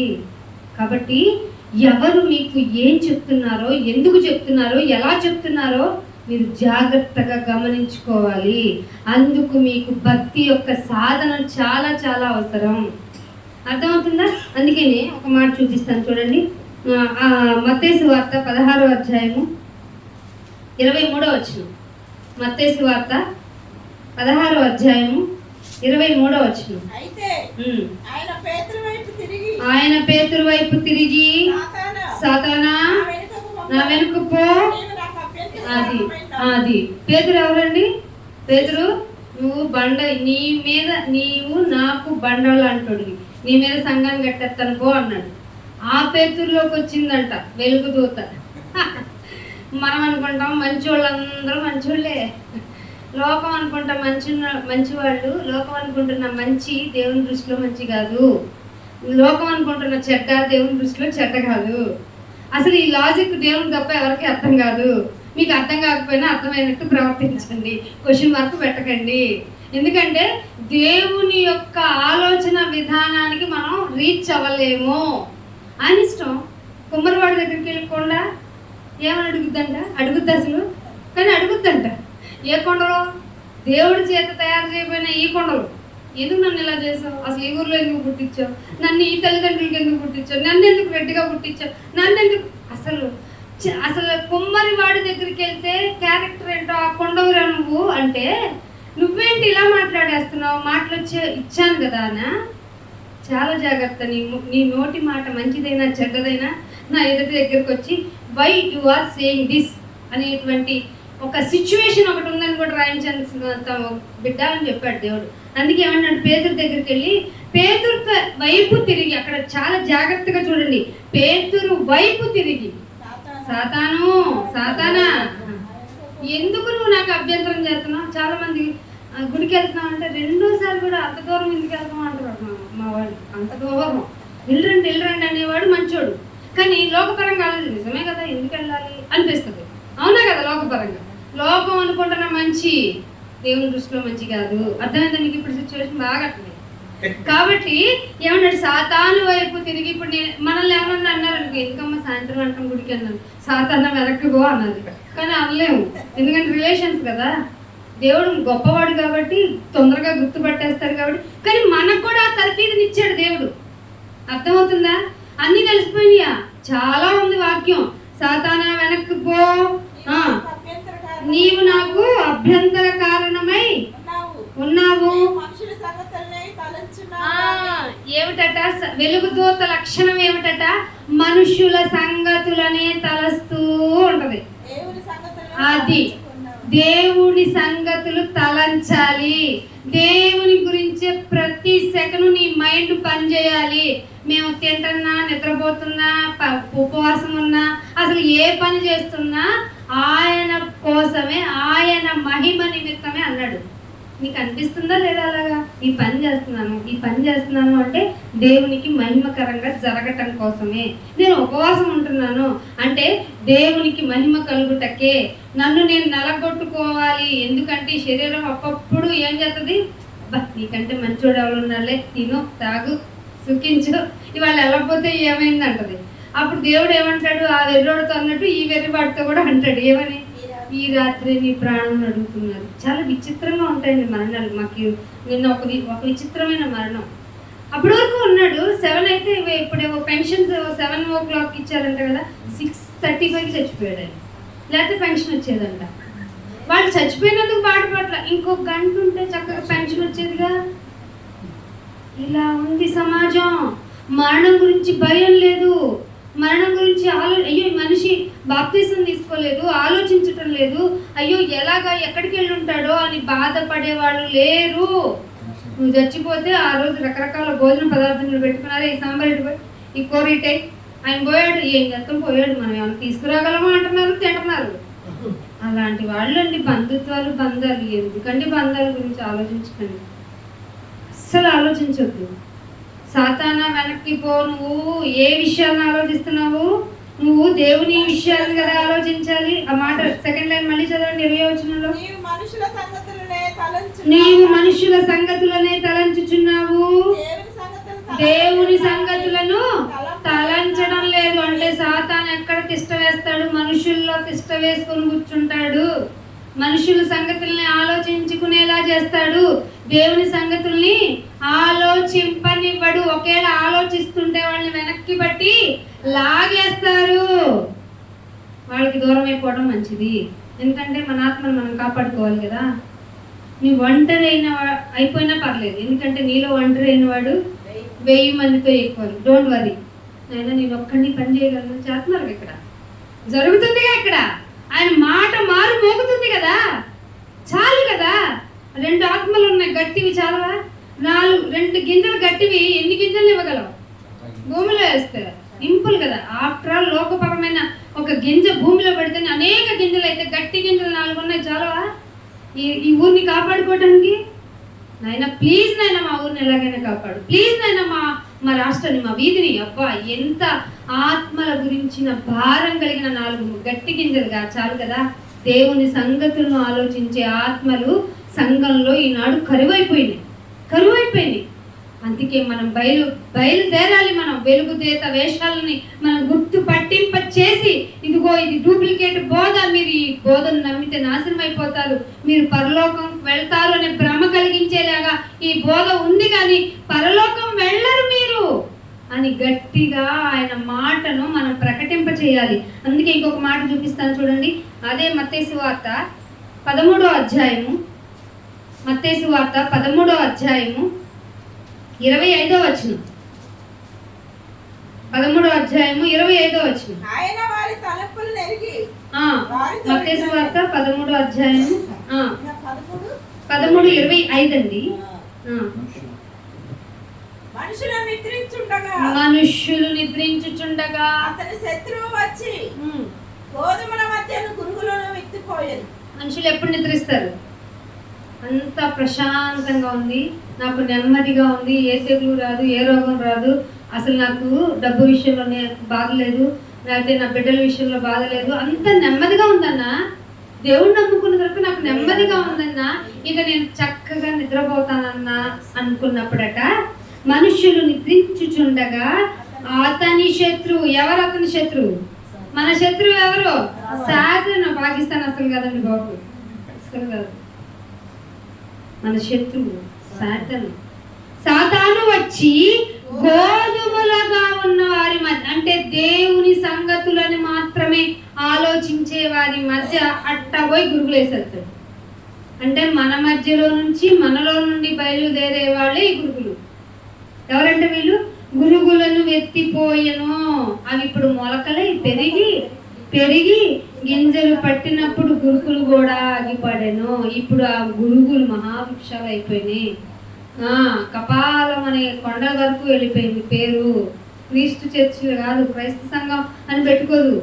కపాలం అంటే కల్వరి కొండ, కల్వరి అంటే కపాలం, అంటే కల్, పుర్రె అంటే ఏంటి అర్థం? దేని మీద వేస్తారు ఆ పురి సింబల్? కరెంట్ వాటి మీద. It is very danger, don't go అని వాళ్ళే పెట్టుకుంటారు పేరు మళ్ళీ. ఎందుకంటే వాళ్ళు అసలు సాతాన్ని ఈజీగా గుర్తుపట్టించే విధానం కలిగించేలాగా దేవుడు ఎంత గొప్పవాడో చూపిస్తున్నాడు. ఎలకండ్రా, అది డేంజర్ రా, పుర్రె సంఘం రా అది అన్నాడా లేదా? మరి మన సంఘం పేరు కూడా ఏది పెట్టుకోవాలో బైబిల్లో ఉంది. మీరు క్రీస్తు సంఘమై ఉండవలెను అని ఉంటే, మేము అదే మనం పెట్టుకుంటాం కానీ మాకు సమాధానం ఉండదు. మేము ఇదిగో హెబ్రోన్ అంటాం కానీ హెబ్రీలకు రాసిన పత్రికలో ఉన్న సంఘస్థుల్లా కూడా ఉండం. ఆ 12వ అధ్యాయం 11వ అధ్యాయంలో చక్కగా ఇంత సాక్షి సమూహము మనకు ధైర్యం పుట్టిస్తున్నారంటే అసలు ఆ హెబ్రోన్ సంస్థలో ఉండరు. హెబ్రోన్ సంస్థ అంటే పెద్దది, అయ్యో మనం ఎక్కడ ధీటుగా మనం వెళ్ళగలమా? వెళ్ళాలి, చెప్పాలి. ఎందుకంటే నీకు నాకే కదా, మనం దేవుని సంబంధం కదా, దేవుని సంబంధమైన సంగతులను ఆలోచించే వాళ్ళం కదా. మనకు మాత్రమే దేవుడు ఆకర్షణ కలగజేశాడు కాబట్టి మనకే అర్థమవుతాయి, మనమే నిజాలు చెప్పాలి, తప్పదు. మనం చంపినా సరే. యేసుప్రభు వారిని ఏమన్నా పిలిచి దండేసిందా ఏంటి? వారి కేకలే కంపల్సరీ. మీరు మరి మనకేమన్నా పిలిచి దండేసి కూర్చోబెట్టి సన్మానం చేస్తారా? ఒకవేళ చేసినా ఆ గురువులు ఒప్పుకోవు. నిజం. ఎందుకంటే మహావృక్షాలు కదా. ఏంటి మన బోధ ఏంటి, మన క్రమం ఏంటి, ఇవన్నీ చెప్పొచ్చా ఏంటి? ఇదంతా మన గురించి చెప్పేస్తున్నారు వీళ్ళంతా. గురువులు మనం అయ్యో సాతాను వెలుగుదోతే ఏమనుకుంటుంది అసలు? మనం మనం మనం కలిసి ఎక్కడికి వెళ్ళిపోవాలి? ఆ చీకటి పిల్లల్లోకి వెళ్ళి కాపురం చేయాలి కదా మనందరం. ఇట్ట చెప్పేస్తే మారిపోతారు కదా. వద్దు, చెప్పలేకండి, ఎట్లాగైనా సువార్తని ఆపించేయండి అంటే దేవుడు యేసుప్రభు వారు ఇట్లా సువార్త చెప్పేటప్పుడు మీరు ఆటంకం చేసే బదులు మిమ్మల్ని తీసుకెళ్ళి మీ మెడకి తాడు కట్టి ఆ రాయిని కట్టి తీసుకెళ్ళి నీళ్ళలో పడేస్తే చచ్చినా మీకు ఆ చావు కరెక్ట్ అన్నాడు దేవుడు. ఆ చావు కరెక్టరా? మీరు వాక్యాన్ని ఆపేస్తున్నారు. యేసుప్రభు వారు అమ్మ అసలు మనశ్శాంతి లేకుండా చేశారు భూమి మీద ఉన్నంతకాలం. ఆ శాస్త్రులను కలిసి ఆయన అనుచరులం. మనం ఎందుకు నిద్రపోనివ్వాలి? అస్సలు వద్దు, మనం చెబుతూనే ఉండాలి. అందుకే మేల్కొల్పాలి, మేల్కొల్పాలి. నిద్రిస్తున్నప్పుడు, మనుషులు నిద్రిస్తున్నప్పుడు గోధుమల మధ్య వచ్చి జల్లిన వాడిని గుర్తించాలి, గుర్తింప చేయాలి. అందుకే ఇంకొక మాట చూపిస్తాను. మత్తయి సువార్త 4:4 మీకు అందరికీ తెలుసు, కానీ దీన్ని ఎవ్వరు బట్టబయలు చేయరు. ఏం చెప్తారంటే ఆయన ఉపవాసం చేశాడు, మీరు కూడా చేయండి అంటారు. 4 మత్తయి సువార్త. అందుకైన రొట్టె వలన మాత్రముగా. ఎవరు చెప్పారండి ఈ సువార్త? ఆగండి, అక్కడ సందర్భం జాగ్రత్తగా చెప్పాలి. ఎవరితో చెప్తున్నారు? దెయ్యం యేసుప్రభు వారితో చెప్తుంది కదా. మనుషుడు రొట్టె వలన మాత్రం కాదు కదా, దేవుని నోటి నుండి వచ్చు ప్రతి మాట వలన కదా అని ఎవరితో చెప్తుంది? వాక్యమై ఉన్న ఆయనతో వాక్యం చెప్తుంది. దాని కెపాసిటీ చూడండి. మరి వెలుగుతోత చెప్పదేంటి? వెలుగుతోత చెప్పదా? మరి గమనించుకోవాలా లేదా? మంచి విత్తనాలు వింటున్నామా? మంచి సంగతులు ఆలోచిస్తున్నామా? ఎట్లా ఉన్నా పర్లేదమ్మా, శరీరం చీకిపోతే ఏంటి అని యోబు గారి యొక్క విశ్వాసాన్ని గుర్తు చేసే సంఘం ఉందండి. యోబు గారి శ్రమల గురించి చెప్పరు, కానీ యోబు గారి లాస్ట్ మాటలు ఉంటాయి కదా, ఆయన శ్రమలన్నీ తీరిపోయిన తర్వాత అంతకంతకు దేవుడు ఆశీర్వదించిన మాటను మాత్రం గుర్తు చేస్తారు. మరి ఆయన శ్రమలో బాగా మహావేదన, రోదన, కన్నీళ్లతో, యాచనలతో కుమారుడు అంగీకరించబడ్డాడే. నీకు మాత్రం సుఖాలు ఇచ్చేస్తాడు పాపం. ఏమి అనుభవించవు, ఏం బాధ వద్దు, ఏం ఆలోచన వద్దు. అసలు మీకు తెలుసా, మీకు ఉన్న లోటు మీకు సిలువ అని తెలుసా? దాన్ని మొయ్యాలి మనం. అందుకే మిమ్మల్ని మీరు ఉపేక్షించుకుని మీ సిలువను ఎత్తుకొని నన్ను వెంబడించండి. మీ సిలువ, మీకు ఒక సిలువ ఉంటుంది. నన్ను నమ్మారు, నన్ను వెంబడిస్తారు అంటే మీకు ఒక సిలువ. మీకు ఏదో బలహీనత, మిమ్మల్ని ఏదో ఇబ్బంది పెట్టేవాళ్ళు, మిమ్మల్ని ఏదో విసిగించేవాళ్ళు, అసలు మీ కుటుంబమే మీకు విరోధమైపోయే విధంగా పరిస్థితులు కల్పించబడటం కూడా ఒక సిలువ. అలా అని వాళ్ళని వ్యతిరేకించొద్దు. సిలువను భరించాడు యేసుప్రభు వారు. సిలువ కేసి కొట్టిన ఆయన ప్రేమ మాత్రం పోలేదు. కాబట్టి మనల్ని లోకం వ్యతిరేకించిన వాళ్ళ మీద ప్రేమను మనం వదులుకోకూడదు. వాళ్ళ గురించి ప్రార్థన చేయాలి. నిజ దైవాన్ని మనము ఇంట్రడ్యూస్, వాళ్ళకి పరిచయం చేస్తూనే ఉండాలి. అందుకే ఇంకొక మాట లూకాసు వార్త 18వ అధ్యాయం 8వ వచనం చూడండి. లూకాసు వార్త 18వ అధ్యాయము 8వ వచనం. ఆయన వారికి త్వరగా న్యాయము తీర్చును, వారి విషయమే కదా దీర్ఘశాంతము చూపుచున్నాడు. ఇంత దీర్ఘశాంతం చూపుతున్నాను కదా, నాకేమైనా ఫైనల్ రిజల్ట్ ఏముంటది అంటే ఏం చెప్తున్నాడు చూడండి అక్కడ. ఆయనను మనుష్య కుమారుడు వచ్చినప్పుడు భూమి మీద ఏం కనుగొండంట? విశ్వాసాన్ని కనుగొనునా అంటే ఆయనకి అప్పుడే క్వశ్చన్ మార్క్ కలిగించేసిందంటే గురుగులు ఎంత మంచి క్వాలిటీ కలిగినాయో చూడండి. గురుగులు ఏం చేస్తాయి తెలుసా? మీకు తెలుసా, కల్టివేషన్లో అది వ్యవసాయం చేసేటప్పుడు అది కొట్టేస్తారు కదా, కలుపు మొక్కలు మాత్రం చచ్చిపోయేలాగా ఒక ఫెర్టిలైజర్ కొట్టేస్తారు. ఎందుకు కొట్టేస్తారు? నాకు బాధ వేసింది. అవి కూడా పెరుగుతాయి, మహా అయితే పీక్ పక్కన పడేసి. కాదంట, మంచి మొక్కని ఎదగనివ్వవంట. నాకు షాక్ అయింది. అరే ఇంత పచ్చగా ఉంది, ఏం చేస్తుంది పాపం పక్కన దానికోసం, ఈ చెట్టు కోసం దాన్ని ఎందుకు తీయటం? పీకేటప్పుడు అన్నిటినీ పీకేస్తారు కంటే ఈ ఫలాలు ఇవ్వవలసిన ఆ చెట్టుని, ఆ మొక్కని ఇది ఎదగనీయకుండా చేస్తుందంట. కలుపు మొక్క పెరగనివ్వదంట. అదే పరిస్థితి. దానివల్ల ఏం జరిగిందో తెలుసా? కలుపు మొక్కలు సంఘంలో ఉండటం వల్ల విశ్వాసాన్ని కనుగొంటానా అన్నాడట. మనిషి కుమారుడు వచ్చాడని ఆ పరిస్థితి మేము కలగనీయం నాయనా. నీ సంగతులను ఆలోచించే వాళ్ళు భూమి మీద ఉన్నారు. విశ్వాసులు కొద్ది మందిగా ఉన్నా ఇదిగో నీ దగ్గరికి తీసుకొచ్చేవారు మేమున్నాం. మేము నీ పనిలో పాలి భాగస్తులు అన్నారు. ఇంకొక మాట చూపిస్తాను చూడండి. అదే మత్తయి సువార్త 7వ అధ్యాయం 22వ వచనం. 7వ అధ్యాయము 22వ వచనం. మత్తయి సువార్త అసలు వెలుగుదూత సంబంధుల యొక్క సంఘాల్లో ఏం జరుగుతుందో చెప్తున్నాడు చూడండి. 7వ అధ్యాయం 22వ వచనం సరిగ్గా చూడండి అందరూ. ఆ దినమందు అనేకులు నన్ను చూచి ప్రభువా ప్రభువా, ఎందుకంటే మాకు అలవాటైన పదం కదా నాయన ఇది, ప్రభువా అంటూ పాడేస్తాం కదా. ప్రభువా ప్రభువా ఏం చేయలేదు? ప్రవచించే వాళ్ళందరూ కరెక్ట్ కదా. ఇప్పుడు సంఘం గురించి దేవుడు చెప్తున్నాడు, గురువులు ఏం చేస్తాయంట? ప్రవచిస్తాయంట. మా సంఘానికి నా దేవుడి చేత మా పాస్టర్ గారు ముందే ప్రవచించేస్తారు. అయ్యో మరి కోవిడ్ మళ్ళీ వచ్చిందే, ప్రవచించలేదేంటి? భూకంపం మళ్ళీ వచ్చిందే, ప్రవచించలేదు. అదో పెద్ద షిప్పు అన్ని కంటైనర్లు వదిలేసుకొని సముద్రంలో పడిపోయి ఆ కెమికల్ అంతా సముద్రం పాడు చేస్తుంది. ముందే ఎందుకు ప్రవచించలేదు ప్రభు? ప్రవచింపరు, నటిస్తారు. సమాధానము లేని సమయమున సమాధానం సమాధానం అని చెప్తారట. యెషయా ప్రవక్త చెప్తారు, వీరి పట్ల నాకున్న కోపం మామూలుగా లేదంటాడు దేవుడు. అందుకే ఏమంటున్నాడట? నీ నామమున దెయ్యాల వెళ్ళగొట్టారు. ఇది మా డ్యూటీ కదా నాయన, మేము ఇదే పనిగా పెట్టుకున్నాం కదా నాయన. కాదురా నాయన, నువ్వు వెలుగుదూత డ్యూటీ చేసావు. నీ నామమున బట్టి దెయ్యాలను వెళ్ళగొట్టలేదా? అది నీ పని కాదు. అయ్యా బాబు, మీకు విషయం తెలుసా? దెయ్యాలు వెళ్ళగొడుతున్న నా కుమారుని గుర్తుపట్టిన దెయ్యాలు ఏమన్నాయో తెలుసా? చదివావా ఎప్పుడన్నా? పోనీ మాతో నీకేంటి పని అయినా, మా సమయం ఇంకా రాలేదు అన్నాయి కదా. మరి ఏ దెయ్యం నీతో అట్ట అంటలేదేంటి? అయ్యో, ఆ దెయ్యాల యొక్క కాన్సెప్ట్లు, స్క్రిప్టులు చూస్తే అరే ఇలాంటి చెప్పనివరే, దూత యొక్క వేషం బయటపడిపోతుంది కదా. ఏంటి ఏంటి నేను ఇంక కొన్ని రోజులు ఈ గుళ్ళో ఉండాలి, మా సమయం ఇంకా రాలేదని ఏ దూత చెప్పలేదా? చెప్పాలి కదా, నిన్ను గుర్తుపట్టాలి కదా. ఎందుకంటే ఆ దెయ్యాలకు ఉన్న కెపాసిటీ ఏంటంటే గుర్తుపట్టేస్తాయి హూ ఈజ్ హీ అని. నువ్వు సర్వోన్నతుడవైన దేవుని కుమారుడు అని మాకు తెలుసు. నువ్వే కదా. అలాగే కొత్త నిబంధనలో ఒకరిని పట్టుకుని బట్టలు ఓడదీసి మరీ కొట్టి, గుర్తుందా మీకు ఆ సందర్భం? ఇంటికి వెళ్ళి చదువుకోండి.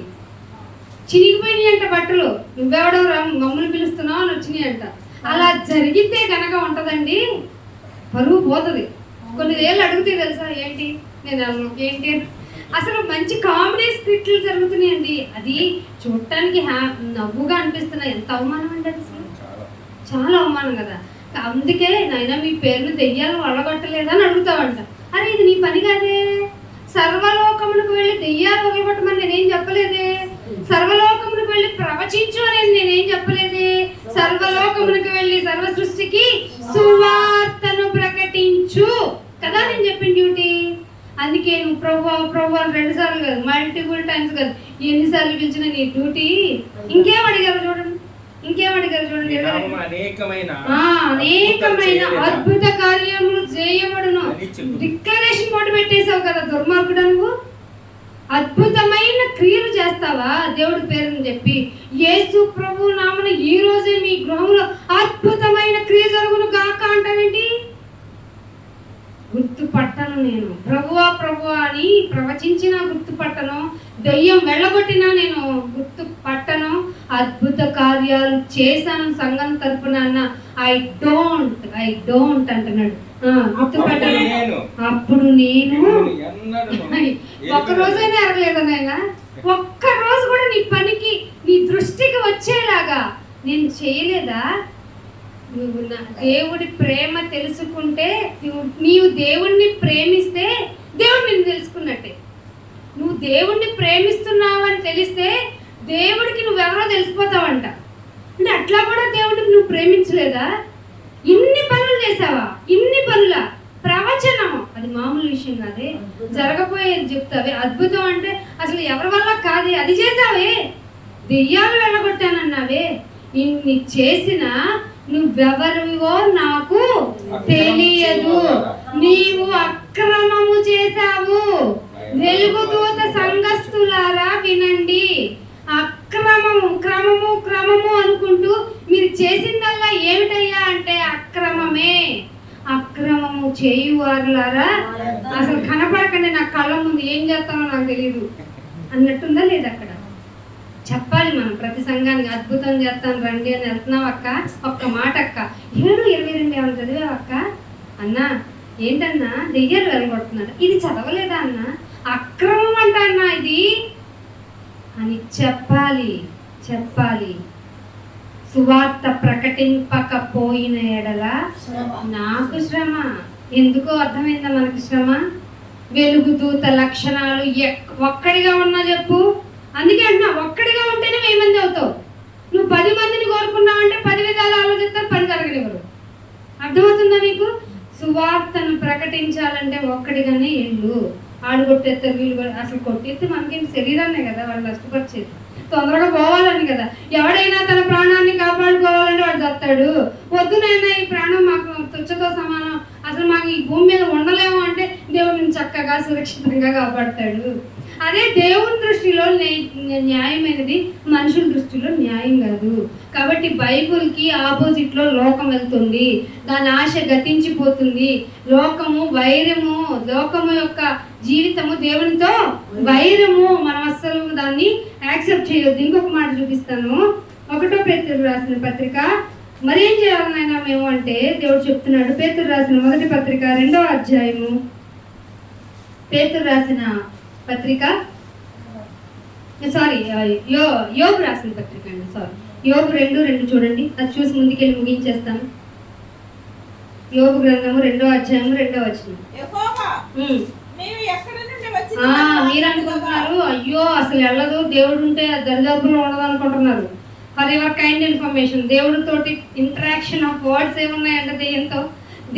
దేవుడు ఏమడుగుతున్నాడట దెయ్యాన్ని, ఎక్కడికి వెళ్ళి వస్తున్నావు? వెలుగుదూత, చక్కగా కనపడతావు, అందంగా ఉన్నావు. చాలా ఏంజలే కదండి అది కూడాను. దేవుడిని మెస్మరైజ్ చేసింది. దేవుడు చాలా ఇంప్రెస్ అయిపోయాడు. పిలిస్తే దాన్నే పిలుస్తున్నాడు. పిలిస్తే ఇంకా ప్రతి దానికి ప్రతి పనికి అన్నే పిలుస్తున్నాడు. ఇంకా అన్న తర్వాత నేనే అనుకుంది, అంతే సింపుల్గా ఏమనుకోలే, హృదయంలో అనుకుంది అంతే. దేవుడికి మామూలుగా కోపం రాదు. అసలు నా తలంపులు వేరు కదా, దీని తలంపు ఏంటి ఇంతటి తోసి పడేస్తుంది దీని కిందకి. అందుకే అన్నాడు, ఆకాశం నుండి కింద పడే కానీ ఏమన్నాడు, భూమి నీకు శ్రమ. ఇది అసలే ఇది పడిందంటే ఇది నెమ్మదిగా ఉండనివ్వదు. కానీ దీనికి కొన్ని రోజులు నాతో ఒక ఇది కోరుకుంది, నీ పిల్లలకన్నీ ఇచ్చావు కదా. అదే యోబు సంగతిని గుర్తు చేస్తున్నాయి. నువ్వేమో చుట్టి ఏమేసావు, కంచేసావు కదా, ఒకసారి కంచిని చూద్దాం. కంచి తీస్తే యోబు యొక్క అసలు క్యారెక్టర్ బయటపడుతుంది. నువ్వు అన్ని సత్యాన్ని నమ్ముకున్నారులే, ఒకసారి డబ్బు లేకుండా చెయ్యి. ఏంటైనా సత్యం చెప్తున్నాం కదా, మాకు సకల విధాలు సౌకర్యాలు ఇవ్వాలి కదా, ఏంటని ఎట్ట చేసావు అని అడుగుతారు చూడు కావాలంటే. అని అడిగేలాగా నేను చేస్తాను. అందుకే ఎక్కువ మనతో కన్నా సాతాన్తో మాట్లాడతాడు దేవుడు. నేను అదే అంటాను, నాయన సాతాన్తో నా గురించి మాట్లాడకండి, అది పరీక్ష కోరుకుంటుంది.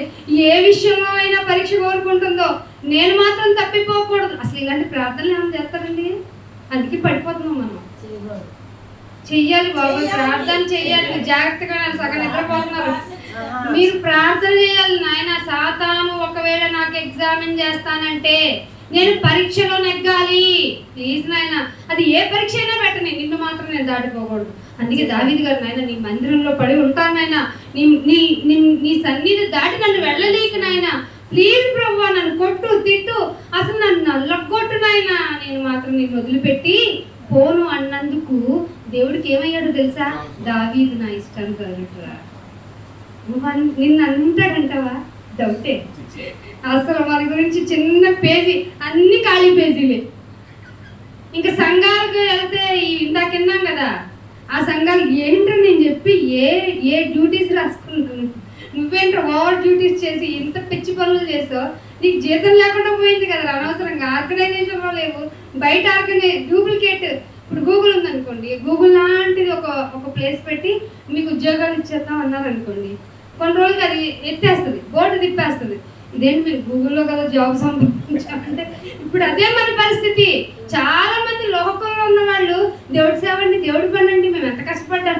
అయ్యో మీ కష్టం, మీ శ్రమ అంతా బూడిదలో భోజన పర్లేదు, వేస్ట్ అయిపోతుంది. అందుకే దేవుడు మమ్మల్ని ప్రేరేపిస్తున్నాడు. ఈ అంత్యకాలంలో, ఈ కడవరి దినాల్లో దొంగ అపోస్తులు ఎలా ఉన్నారో మంచి అపోస్తులు కూడా ఉన్నారు, దేవుని తరపు వారని చెప్పడానికే అల్పులైన మనల్ని ఎంచుకున్నాడు దేవుడు. ఏమంటే మనల్ని లోకం ఏ విధంగా ఐడెంటిఫై చేస్తారో చెప్పండి? అసలు మన మాట వింటదా? కానీ దేవుడు మనల్ని ఎంచుకున్నాడు. ఇదిగో వీళ్ళే చెప్తారు, మీరు నమ్మాలి. ఎందుకంటే నా గురించి మీకు ఒక తక్కువ ఎస్టిమేషన్ ఉంది కదా, తక్కువ ఎస్టిమేషన్ నా గురించి మీరు ఆలోచించేది. నేను ఎంత గొప్పవాడినో తెలియాలంటే మీకు అతి స్వల్పంగా నా స్వరాన్ని మెల్లని ఏంటంట గుసగుస లాంటి శబ్దంతో వినిపిస్తాయి. ఇంకేం లేకపో ఒకసారి మాట్లాడితే 2 సార్లు మూడోసారి తప్పని పట్టుకుపోతా. అందుకే అన్నాడు, నీ సమయం కాకముందే నువ్వు ఎందుకు రాబోతావు. ఎన్ని మాట్లాడి దేవుడు డైరెక్ట్గా మన లాంగ్వేజ్లో మాట్లాడితే మనం అసలు బతికుండలేమండి బాబు. అందుకే గ్రాంధికమైన మాటలు ఆయన సరళమైన భాషలో రాయించవచ్చు కదా, ఎందుకు ఈ గ్రాంధికం అనిపించేది? అంటే కామన్గా ఇంగ్లీష్ మీద కొంచెం ఎంత కొంత కమాండ్ ఉంది కదా, తెలుగు చదవడానికి రాదు కొత్తలో, ఆ పదానికి అర్థం తెలియదు, తెలిసిన ఆ సందర్భంలో అలా వాడొచ్చో లేదో తెలియదు. తెలుగు మీద పట్టు ఉండాలండి. అన్ని భాషల మీద పట్టు తెచ్చుకున్నాడు పౌలు గారు. రోమన్ లాంగ్వేజ్ తెలుసు కదా, మరి గ్రీకు హెబ్రూ భాషలో తెలుసుకున్న ఆ రోమి పత్రిక చదవండి. పాత నిబంధనలో ఎందుకు చెప్పాడు, పాత నిబంధనలో అన్ని కండిషన్స్ ఎందుకు వచ్చినాయి అనడానికి సింపుల్గా తేల్చేశాడు కదా. మన అపరాధం ఎక్కువైన వల్ల ధర్మశాస్త్రం వచ్చిందని సింపుల్గా తేల్చాడు. ఎందుకు పెట్టాడు దేవుడు? కండిషన్స్ ఎందుకండి? యాపిల్ ఎందుకు పెట్టాలండి? చెట్టుకు పండు ఎందుకు పెట్టాలి? ఆవిడ కోరిక ఎందుకు పెట్టాలి? అలా ఆయన తినమని ఈవిడ ఎందుకు ప్రేరేపించాలి? అసలు ముందు దురాశ ఉంది. పండు తినాలనేది ఆశ కాదు. ఎందుకంటే అంతకు మించిన పంట చెట్లు చాలా ఉన్నాయి, అదొక్కటి వద్దు అంటే అదే తినాలి, అదే ఎట్లా ఉంటుందో అనే ఎంతూసియాజంతో, అంటే దురాశతో పండు తింది ఊరుకుందా అని. ఏమండి మీరు కూడా ప్లీజ్ అండి, నీ మాట ఎప్పుడన్నా కాదన్నారా డార్లింగ్? తినేసి సంక్రమించేశారు, జన్యుపరంగా సంక్రమించేసింది పాపం. పాపం వల్ల వచ్చే మరణము జీతం తెచ్చుకున్నాం, అదేంటి మరణమే.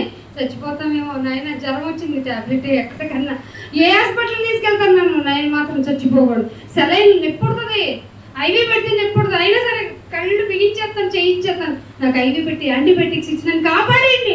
ఎందుకు అంటే చచ్చిపోతానేమో, చచ్చిపోతాను అని ప్రతి సెకను మనల్ని బాధపడుతున్న ఆ మరణపు దాస్యము నుండి విడిపించడానికి వచ్చాడే ఆ మహా దేవుని యొక్క ప్రేమతత్వమే యేసు ప్రభువారు.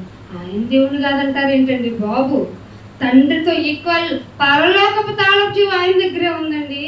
తీసుకొచ్చి పేతురు నీకు ఇచ్చేసానంటే ఎంత కెపాసిటీ ఉంది ఆయనకి. దొంగ బోధలు నమ్మకండి, దొంగ అపోస్తుల్ని నమ్మకండి, వెలుగుదోత సంఘస్థులు వాళ్ళు. అందుకనే లాస్ట్ ఒక మాట చూపించాలండి, గలతీ 1:8. గలతీ ఇదే ఈ పాఠానికి ముఖ్యమైనది ఘట్టము. గలతీ రాసిన పత్రిక 1వ అధ్యాయము 8వ వచనం చూడండి. 8వ వచనం, మేము మీకు ప్రకటించిన సువార్త కాక. ఇప్పుడు నేను చెప్పేశాను కదా నాయన, ఇవన్నీ చెప్పాను కదా, రేపు నేనే వచ్చి ఏమోనండి నాకు కూడా డౌట్గా ఉంది, పరిశుద్ధాత్మ గారు అసలు పనిచేస్తారో లేదో అని డౌట్ చెప్పాను అనుకో, మీరు నన్ను తీసి మెడబెట్టి బయటకి ఎంటేయాలి. సీరియస్గా అర్థమవుతుందా మీరు ఎంత ప్రాంప్ట్గా ఉండాలో? ఇదే చెప్తున్నాడు ఇక్కడ, మేము మీకు ప్రకటించిన సువార్త గాక మరి ఒక సువార్త మేమైనను. అసలు బుర్రకి వెలిగితేనండి సంఘాలన్నీ కదిలొచ్చి ఒక చోట కూర్చొని వినాల్సిన పాఠం ఇది. మేమైనను పరలోకం నుండి కూడా రావచ్చు అంటండి. అంటే అసలు మనం గుర్తుపట్టగలమండి. ఎంత వెలుగుదూత ఎంత బాగా చెప్తుందంటే పరలోకం నుండి కూడా వచ్చి చెప్పొచ్చు అంట ఒక దూత. పరలోకము నుండి వచ్చిన ఒక దూతైనను మీకు ప్రకటించిన ఎడల, ప్రకటించేవాడు శాపగ్రస్తుడు అవుతాడు, వింటున్న నీవు శాపగ్రస్తుడు. అయితే మేము ఇది వరకు చెప్పిన ప్రకారం ఇప్పుడు మళ్ళీ చెప్తున్నాము, నేను కూడా మళ్ళీ చెప్తున్నాను, మీరు అంగీకరించిన సువార్త గాక మరి ఒకటి ఎవడైనను మీకు ప్రకటించిన ఎడలా వాడు శాపగ్రస్తుడే. ఇందాక నేను ఒక పాఠానికి రెడీ అయిపోయాను, సార్ ఒక టాపిక్ తెచ్చారు కారులో. అట్లా చెప్పేస్తున్నారు ఎవరు కాదని, యెహోవా విట్నెసే మన మంచి సువార్తని. ఇంత మంచి వాక్యం నాకేమనుకోలే. నేను ఒక వాక్యాన్ని ఇక్కడికి వచ్చిన తర్వాత ఇది చెప్పాలి, ఇదే చెప్పాలని ఒక ప్రేరణ. చూసారా, దొంగ బోధలు వస్తున్నాయి, మన చుట్టూ అల్లికిపోతున్నాయి. అవి ఎక్కడి నుంచి రావచ్చట? పరలోకం నుండి వచ్చే దూతైనా వచ్చి చెప్పొచ్చు అంట. అంటే నీకు వెలుగు దూత వచ్చి ఎట్లా వచ్చి, భక్త నువ్వు అనుకుంటున్నావా పరిశుద్ధాత్మ సహాయం చేస్తుందని? నేను నీకు మాత్రమే కనపడుతున్నా, జాగ్రత్తగా విను. నీకు ఒక మంచి తలాంతుని ఇస్తున్నా. అసలు పరిశుద్ధాత్మే లేదు. యేసు ప్రభు వారే యెహోవాయే పరిశుద్ధాత్మ. అసలు ముగ్గురు ఒకటే పో అని చెప్పారు. అయ్యో తండ్రి అక్కడ ఉన్నాడు కదా అంటే ఊరుకో, నీకు అతి తెలివి ఎక్కువైపోయింది అంటారు. నిజం. అలా బంధువుల్ని కల్పించి వాళ్ళు ఎంత స్కాలర్స్తో మాట్లాడిస్తుందో తెలుసా. అసలు మేము ఇద్దరం సకల విధ ప్రయత్నాలు చేస్తున్నాం. అయ్యో ముగ్గురు ఒకటి కాదండి. బైబిల్లో చూడండి, అదే యోహాను సువార్త చదివితే యేసుప్రభు వారు డైరెక్ట్గా కన్నులెత్తాడంటే పౌరం పరిశుద్ధాత్మ వల్లే వచ్చిందంటే అక్కడే ముగ్గురు క్యారెక్టర్లు కనపడుతున్నాయి కదండి. తండ్రి ఏమో ఇగో ఈయన నా ప్రియకుమారుడు, ఈయన ఎందు ఆనందం, ఇలా చెప్పుకుంటూ పోతే యోహాను సువార్త అంతా వాళ్ళు ముగ్గురు కనపడుతున్నారు కదండి. ఎందుకండి త్రిత్వం అంటారు? ఆ త్రిత్వం అనే మాట లేదు కదా. సరే ఉపయోగించారు పోండి, స్వభావముగా ముగ్గురు అనండి అంటే లేదు పో, ముగ్గురు ఒకటే. ఎందుకంటే స్కూల్లో హెడ్ మాస్టర్ ఉంటారా, ఆ మాస్టరే ఇంగ్లీష్ చెప్తాడా, ఆ మాస్టర్ డ్రిల్ మాస్టర్ అనుకో, ముగ్గురు క్యారెక్టర్లు ఒకటిగా చేశాడా లేదా అని నా కళ్ళు తెప్పించాడు. ఒక మంచి చదివిన స్కాలర్, స్వయాన బంధువు, ఆయనకి ఇప్పటికీ చెప్తున్నాం అంటారు అంతే. ఏం చెప్పాం, ఏం వింటారు? వినరు. అందుకే అన్నాడు, పరలోకం నుండి వచ్చి చెప్పే దూత చెప్పినా నువ్వు నమ్మకరా, ప్లీజ్ రా. ముందేది విన్నారు. ఒకవేళ నీకు డౌట్ వస్తే మళ్ళీ పుస్తకమే తిరగే, లేదా నీ భాష రాదా, అమ్మ ఈ సువార్త గురించి ఏం చదివించాడు, ఎలా చెప్పాడని పక్కన వాళ్ళు కూర్చోబెట్టిను, లేదా ఇలా వాక్యాలు యూట్యూబ్లో పెట్టాను. మరి దొంగ అపోస్తులు వాళ్ళు అన్నీ పెట్టేస్తున్నారు కదా, మనం కూడా నిజమైన వాళ్ళని పెట్టాలి కదా. చెప్పడానికే ఉన్నాము నిజమైన సువార్తను ప్రకటించకపోయిన ఎడల మాకు శ్రమ. ఎందుకంటే వెలుగు దూత సకల ప్రయత్నాలను చేసి తన డూప్లికేట్ వార్తను సంఘంలో విస్తరింపజేసి హ్యాపీగా ఎక్కడ కూర్చుందో తెలుసా? 2వ దశలోనికీ రాసిన పత్రిక, ఎస్ ఎగ్జాక్ట్లీ 2వ దశలోనికీ రాసిన పత్రిక 2వ అధ్యాయము 4వ వచనం.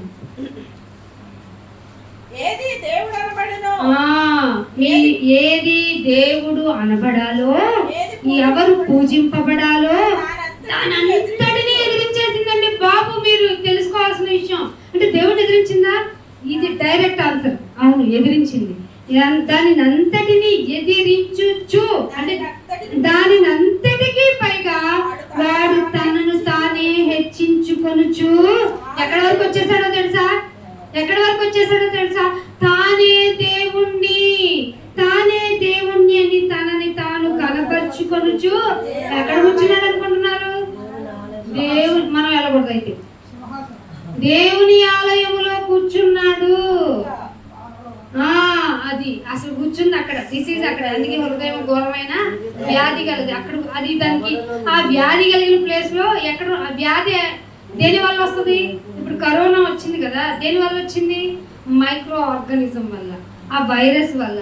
ఆ వైరస్ ఉండటం వల్ల వ్యాధి వచ్చింది. అంటే వ్యాధి ఉన్న చోట వైరస్ ఉంటుంది. నువ్వు హృదయం వ్యాధి కలదు కాబట్టి అక్కడ ఎవడు కూర్చున్నాడు?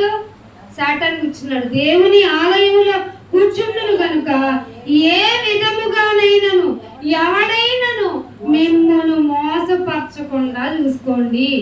మీ మోసానికి మీరు కారకులు కాకండి అందుకనే పై వచనం చెప్తాడు చూడండి, 2వ వచనంలో తొందర పడిపోయి చెంచల మనస్తత్వం పెట్టుకోకండి. నాయనా నువ్వు ఒక్కడుగా ముగ్గురువా, ఇన్ని వార్తలు విన్నా కూడా నీలో చెంచలత్వం వచ్చిందంటే నీ ఆలయంలో వాడు ఆల్రెడీ వెలుగుదూతనరా నాయన, నా వెనకాల చక్రం తిరుగుతుంది. ఎందుకంటే నేను దూతనని తెలియాలంటే వెలుగుగా ఉండాలి, వెలుగు కనపడాలి, డూప్లికేట్ లైట్ వేసుకుని కనపడుతుంది. అందుకే తొందరపడి చంచల మనస్కులు కాకుండా వలనని, మీరు బెదరకుండా వలనని, మన ప్రభు అయిన యేసుక్రీస్తు రాకడను బట్టి మనము ఆయన యొద్ద కూడుకొనుటను బట్టి మిమ్మల్ని వేడుకుంటున్నాను. ఈ పాఠం యొక్క భావం ఏమిటంటే మిమ్మల్ని వేడుకుంటూ చెప్తున్నాను, వెలుగుతూత ఆల్రెడీ దేవుని ఆలయంలో కూర్చుంది. మీరు సువార్త ఏది మంచిదో చెడ్డదో తెలుసుకోండి, మిమ్మల్ని మీరు మోసం చేసుకోవద్దు. మీరు ఉన్నదే మంచి వార్త. అయ్యో నేను ఒక్కడిగా ఉన్నాను నాయన సువార్తను నమ్ముకొని అంటే అస్సలు భయపడొద్దు, ఒక్కడేగానే ఉంటావు. అర్థమైందా? ఆలోచించి ఆనందించి ఒక్కడివైనందుకు మరింత ఆనందంగా దేవుని అందే ఆనందించుడి. మరలా చెప్పుదను, దేవుని అందే ఆనందించుడి. అతిశయపడండి కానీ దేవుని అందే అతిశయపడండి. ఈ ధన్యత దేవుడు మీకు దయచేయాలని కోరుకుంటూ ఇంతటితో నా మాటలు ముగిస్తున్నాను. ప్రార్థన చేసుకుందాం. తండ్రి నీకెంతో వందనములు, స్తోత్రములు నాయనా. లోకము ఏ విధంగా భ్రష్టత్వంలో మునిగిపోయిందో, వెలుగుదూత చాప కింద నీరులాగా మా సంఘాల్లో ఎలా తిష్ట వేసి కూర్చుందో మాకు తేటగా చెప్పి ఉన్నారు నాయనా. మేము ఆలోచించుకోవాలి, మమ్మల్ని మేము మోసపరచకుండా చూసుకోవాలి అంటే మమ్మల్ని మేము పరీక్షించుకోవాలి నాయన. పరీక్షించుకుంటే నీ రాకడలో నాయన మేము ఈ యొక్క ప్రత్యక్షత ఎదుటనైనా మేము ధైర్యంగా నిలబడగలం నాయన. మాకు ధన్యతనివ్వండి తండ్రి. లోకపు మనుషుల ఎడల మేము ఏ విధంగా ప్రవర్తించాలో నేర్చుకున్నాం. ఇక నుంచైనా మేము వెలుగుదూత వేషాన్ని ఖండించడానికి మా వంతు ప్రయత్నం మేము చేయటానికి ఎల్లప్పుడూ నీ వాక్యం చేత రగిలింపబడి హృదయంలో నొచ్చుకొని నాయన నీ మాటలను, నీ సువార్తను, నీ రాజ్య భారమును పంచుకునే భాగ్యం మాకందరికీ దయచేయమని కోరుకుంటూ యేసుక్రీస్తు వారి అతి పరిశుద్ధమైన నామమున ప్రార్థన అడిగి వేడుకుంటున్నాం మా పరమ తండ్రి. అందరికీ వందనాలండి. Thank you all of you. God bless you to all.